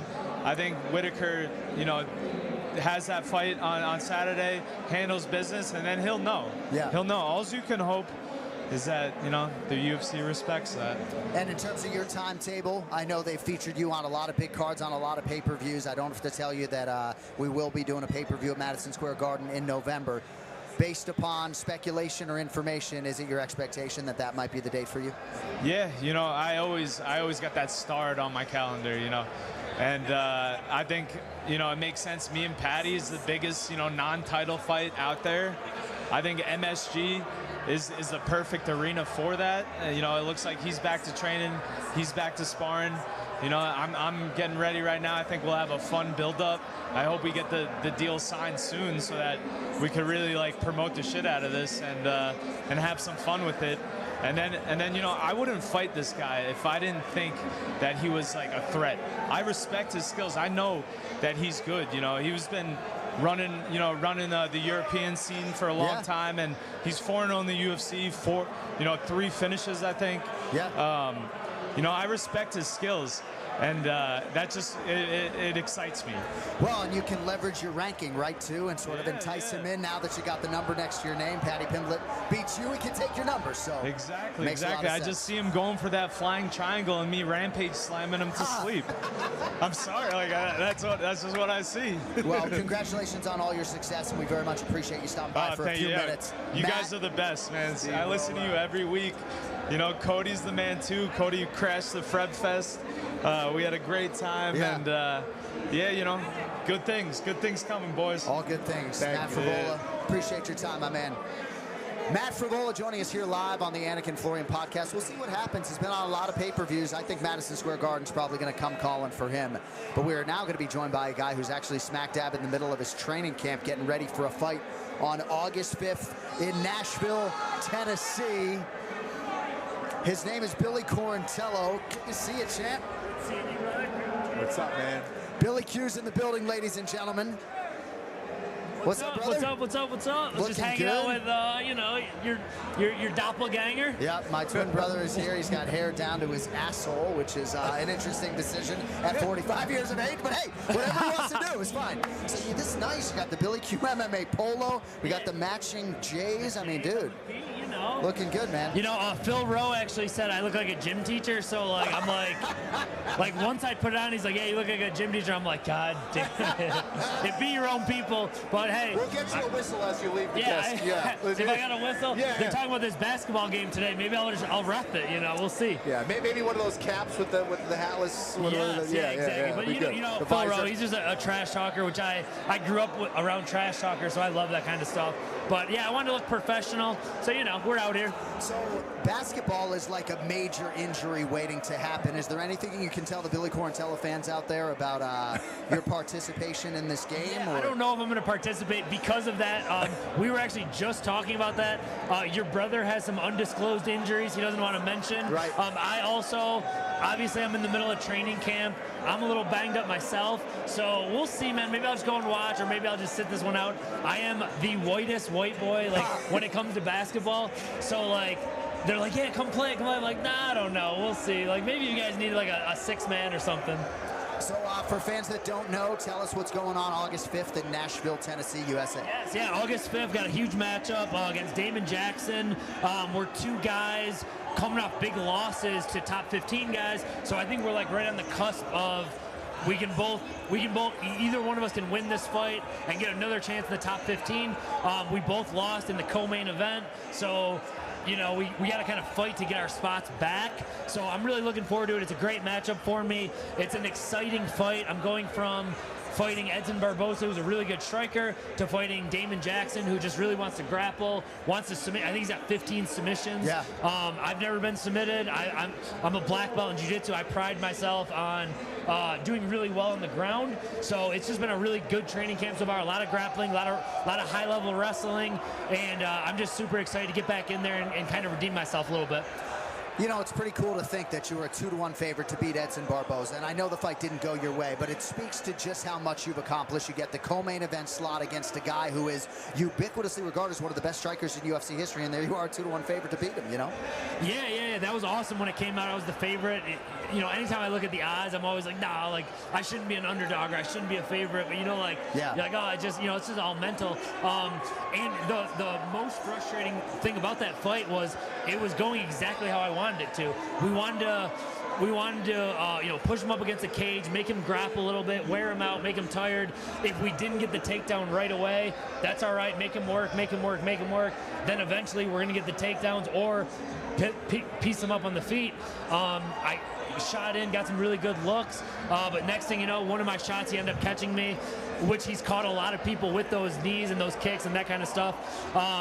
And like we all know, in MMA, you only get one chance. If you get caught, fight's over. Yeah. You know, you're not going to fight again for a few months.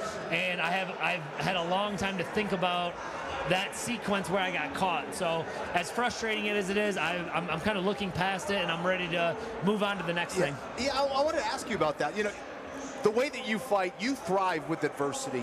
Do you think that's the case coming off a loss? Do you consider yourself more dangerous, better, or sharper? Do you always come back? You feel like with a different kind of perspective after a loss like that? Yeah. I feel like it's you know, it's kind of been my career. You know, I'll get a few big wins, and back before the UFC, it was like I would get some big wins, and then I'd have a big injury, and then I'm like, oh, or like I was on The Ultimate Fighter. They told me you're not ready yet. I had to fight a lot more to get there. So I keep getting to a new level, but I've had the setbacks and I've had the adversity to come back from that. So I think I do thrive after the adversity. I'm never going to quit. I'm never going to give up or, you know, just fight to get a paycheck. I'm there to try to kill this guy. I'm there to try to take him out. And I've been here before where I've had the setbacks before, and it's always pushed me to a new height. And I'm looking forward to getting to a new height after this fight. Billy Quarantillo with us here on the live edition of the Anik and Flo podcast presented by UFC Fight Pass. I do want to ask you about this featherweight championship fight. So my dear friend and broadcast partner Dominic Cruz, I was in Jacksonville with him, and he suggested to me that Josh Emmett is a tougher matchup for Volk than Yair. Then we just filmed UFC Live, and he picks Yair Rodriguez. So I don't know exactly where he stands on the fight. But I will tell you my opinion humbly is that this is the toughest matchup for Volkanovski. Not Ilia Topuria, not Josh Emmett, Yair Rodriguez. Your thoughts on Yair's chances and how that all plays out at 45 here Saturday night? Yeah, I think you nailed it in the sense of it's a very hard person to duplicate. I don't think anyone fights like Yair Rodriguez fights. Volkanovski has fought everyone, you know what I mean? And he's looked so good, especially against, you know, the second fight against Max Holloway, against the Korean Zombie, against Islam Makhachev.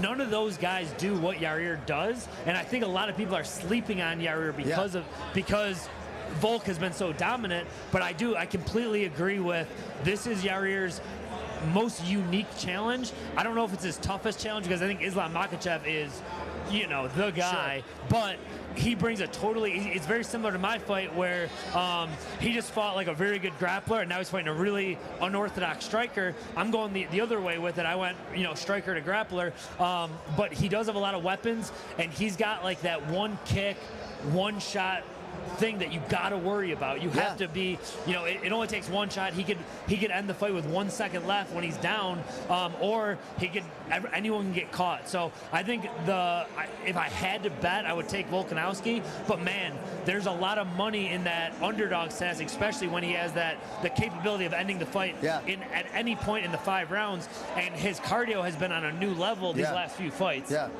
Sounds like a television analyst a little bit. I know, he's doing a great job. Bill, I was going to ask you, you know, you're obviously a fan of the sport. You watch it. You're a pretty honest guy.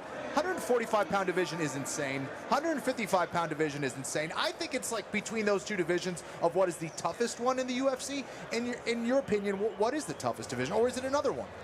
Yeah, I mean, I always look at it as like a fan, and the fights that I watch the most are those fights. It's 35, 45, and 55. Yeah. Those are guys that I could be fighting. I feel like the 35-pound division's been on fire lately. Yeah. But yeah, I always will consider our division like the most exciting. I'm always, you know, bad for the featherweights. There's a lot of, you know, younger guys coming up. There's some older guys in the top that are kind of moving around. Yeah. So I love the 40. Those 3 are my favorite divisions. Stacked. And I think both, you know, all 3 of those top 15s, there are so many fun matchups. We got some teammates that are in the 55 division that they're looking at. Right now, I'm not even, you know, looking at, you know, going into that last fight, it was like, all right, like, you know, in the back of your mind, who's going to be next after, you know, get through Barbosa, and now it's like, it could be this guy, could be this guy, could be this guy. Now it's like, dude, just go out there, go get a highlight reel victory, go get a win, get back in the winning column, and calling out Edson Barbosa last fight. Now it's like, all right, go get a win, see what's out there next. I would love to fight 3 times this year, but yeah, I love the 45 division, and there's so many intriguing matchups, especially watching, you know, Ilya Tapora come out, you know, Brian Ortega, who we just saw walking by, obviously Volkanovski, probably one of the most exciting fighters in the world right now. Yeah. All right, before we let you go, 2-part question. Have you ever had any rematches in your career, and what do you think about the history between Alexandre Pantoja and Brandon Moreno, and how much it might play into what we see Saturday night?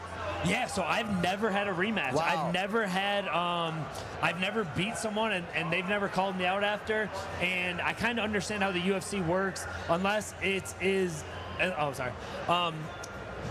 and unless it was like a crazy fight, the UFC really doesn't do any like rematches like that. Would love to run it back with Edson Barbosa. Would love to run it back with Shane Burgos, who's not with us anymore. Right. But those are 2 fights that I'm like, man, I would love to get those ones back. I think that I'm so excited about the Brandon Moreno fight. I think he's come such a long way, and I love his underdog story about, you know, getting cut from the UFC. Yeah. They got rid of the 25-pound division, him getting back in the UFC, and now he's the world champion, and now he gets his Israel Adesanya moment where he's fighting a guy who's you know, who has his number right now. Yeah. I'm rooting for Brandon Moreno. He's one of the Iridium guys as well. So I think Moreno's going to take it, and I think he's grown more as a fighter in the last couple of years. Yeah. 7-1-2 is Brandon Moreno since that last fight with Pantoja, and I don't have to tell you guys, 6th straight title fight for Brandon Moreno this weekend. All right, Billy Quarantillo, you can see him in the Octagon August 5th, Nashville, Tennessee, against Damon Jackson. My man, Billy Q, appreciate you, brother. Thank you so much for having me, brother. Kenny, Billy, man, appreciate you, brother. Absolutely. Billy Quarantillo with us live on the Anik and Florian podcast. We have about 5 minutes to go, and then coming up 2 p.m. Pacific, UFC Fight Pass is taking over the main stage. But I want to get some final thoughts on UFC 290, and we appreciate all the fighters, Belal Muhammad, Matt Frevola, Billy Quarantillo joining us here today. So we have some unique situations here at UFC 290 when it comes to Bo Nickel and Jack Della Maddalena. We're supposed to fight Tresean Gore. We're supposed to fight Sean Brady, and instead we have a couple of UFC newcomers stepping in. It's a crazy situation. But, dude, this dude, Val Woodburn, who is fighting Bo Nickel, he's not going to close as the biggest betting underdog in UFC history because some money has come in on Woodburn. But this dude either knows something that we don't, or he's just very mentally tough, because he walks into the fighter meeting and he's like, just wait, I'm going to knock out Bo Nickel, and you're going to see it live on pay-per-view. It's crazy. Having that level of intuition can go a long way. Having that level of confidence can go a long way. I'm curious to see it, and it's always an intriguing story, right? As you have this guy who can write this Cinderella story. He's going against an absolute monster in Bo Nickel, whose future is extremely bright. But I also like what Bo Nickel's been saying. He's been saying, hey, listen, since I was 8 years old, I was the dude in wrestling. Everyone had nothing to lose. Right. And I still beat him. Right. So I'm curious, but yeah, there is something. He's very relaxed. He's very confident. And he's taking it in stride, man. And also, for Bo Nickel, it's a roller coaster ride. You saw it in the behind the scenes there with the Countdown show where, he gets the call. He's on that big high. He's training. He's got a good training session. And then he's all the way down low. Right. They tell him the fight's over. He's not sure if he's even going to fight. Yeah. He's assuming he's not going to fight because his guy isn't showing up. And now he gets a new opponent. That's a lot of emotional stuff to deal with. So if there's one guy, though, who can deal with all that, it is Bo Nickel. He's so mentally tough. And I'm curious to see if it happens, man. It was interesting to see all of that documented on Embedded, right? Yeah. And you did catch Bo Nickel saying, like, send me the list, right? And sometimes you will see, especially for the high-profile fighters, when they lose an opponent, the UFC will present them with several different options. It happened to Cody Garbrandt, former champion recently, and he chose Trevin Jones, who, if memory serves, was a southpaw. He maybe was training for a southpaw, right? So I don't know if Bo Nickel chose Val Woodburn from this group of fighters, but I can tell you, Phil Rowe, who has trained with both Bo Nickel and Val Woodburn, he said Val Woodburn is experienced, he's violent, and he's downright scary in training. So we'll see what he can do. He's plus 1,800 right now. Those are the kind of guys you got to watch out for, man. Yeah. All right, last thing, I just wanted to get some thoughts on you about the Whittaker-Duplessis thing, and we got about 2 more minutes to go. But, brother, I just don't see Robert Whittaker, no matter how this fight goes, just knowing how seriously he takes his preparation. I wanted to get your thoughts on this, right? Like, I'm not sure if this will be the only chance he gets to fight Israel Adesanya a 3rd time, should he beat Duplessis. If that is the case, maybe he'll have to expedite things and have that abbreviated training camp.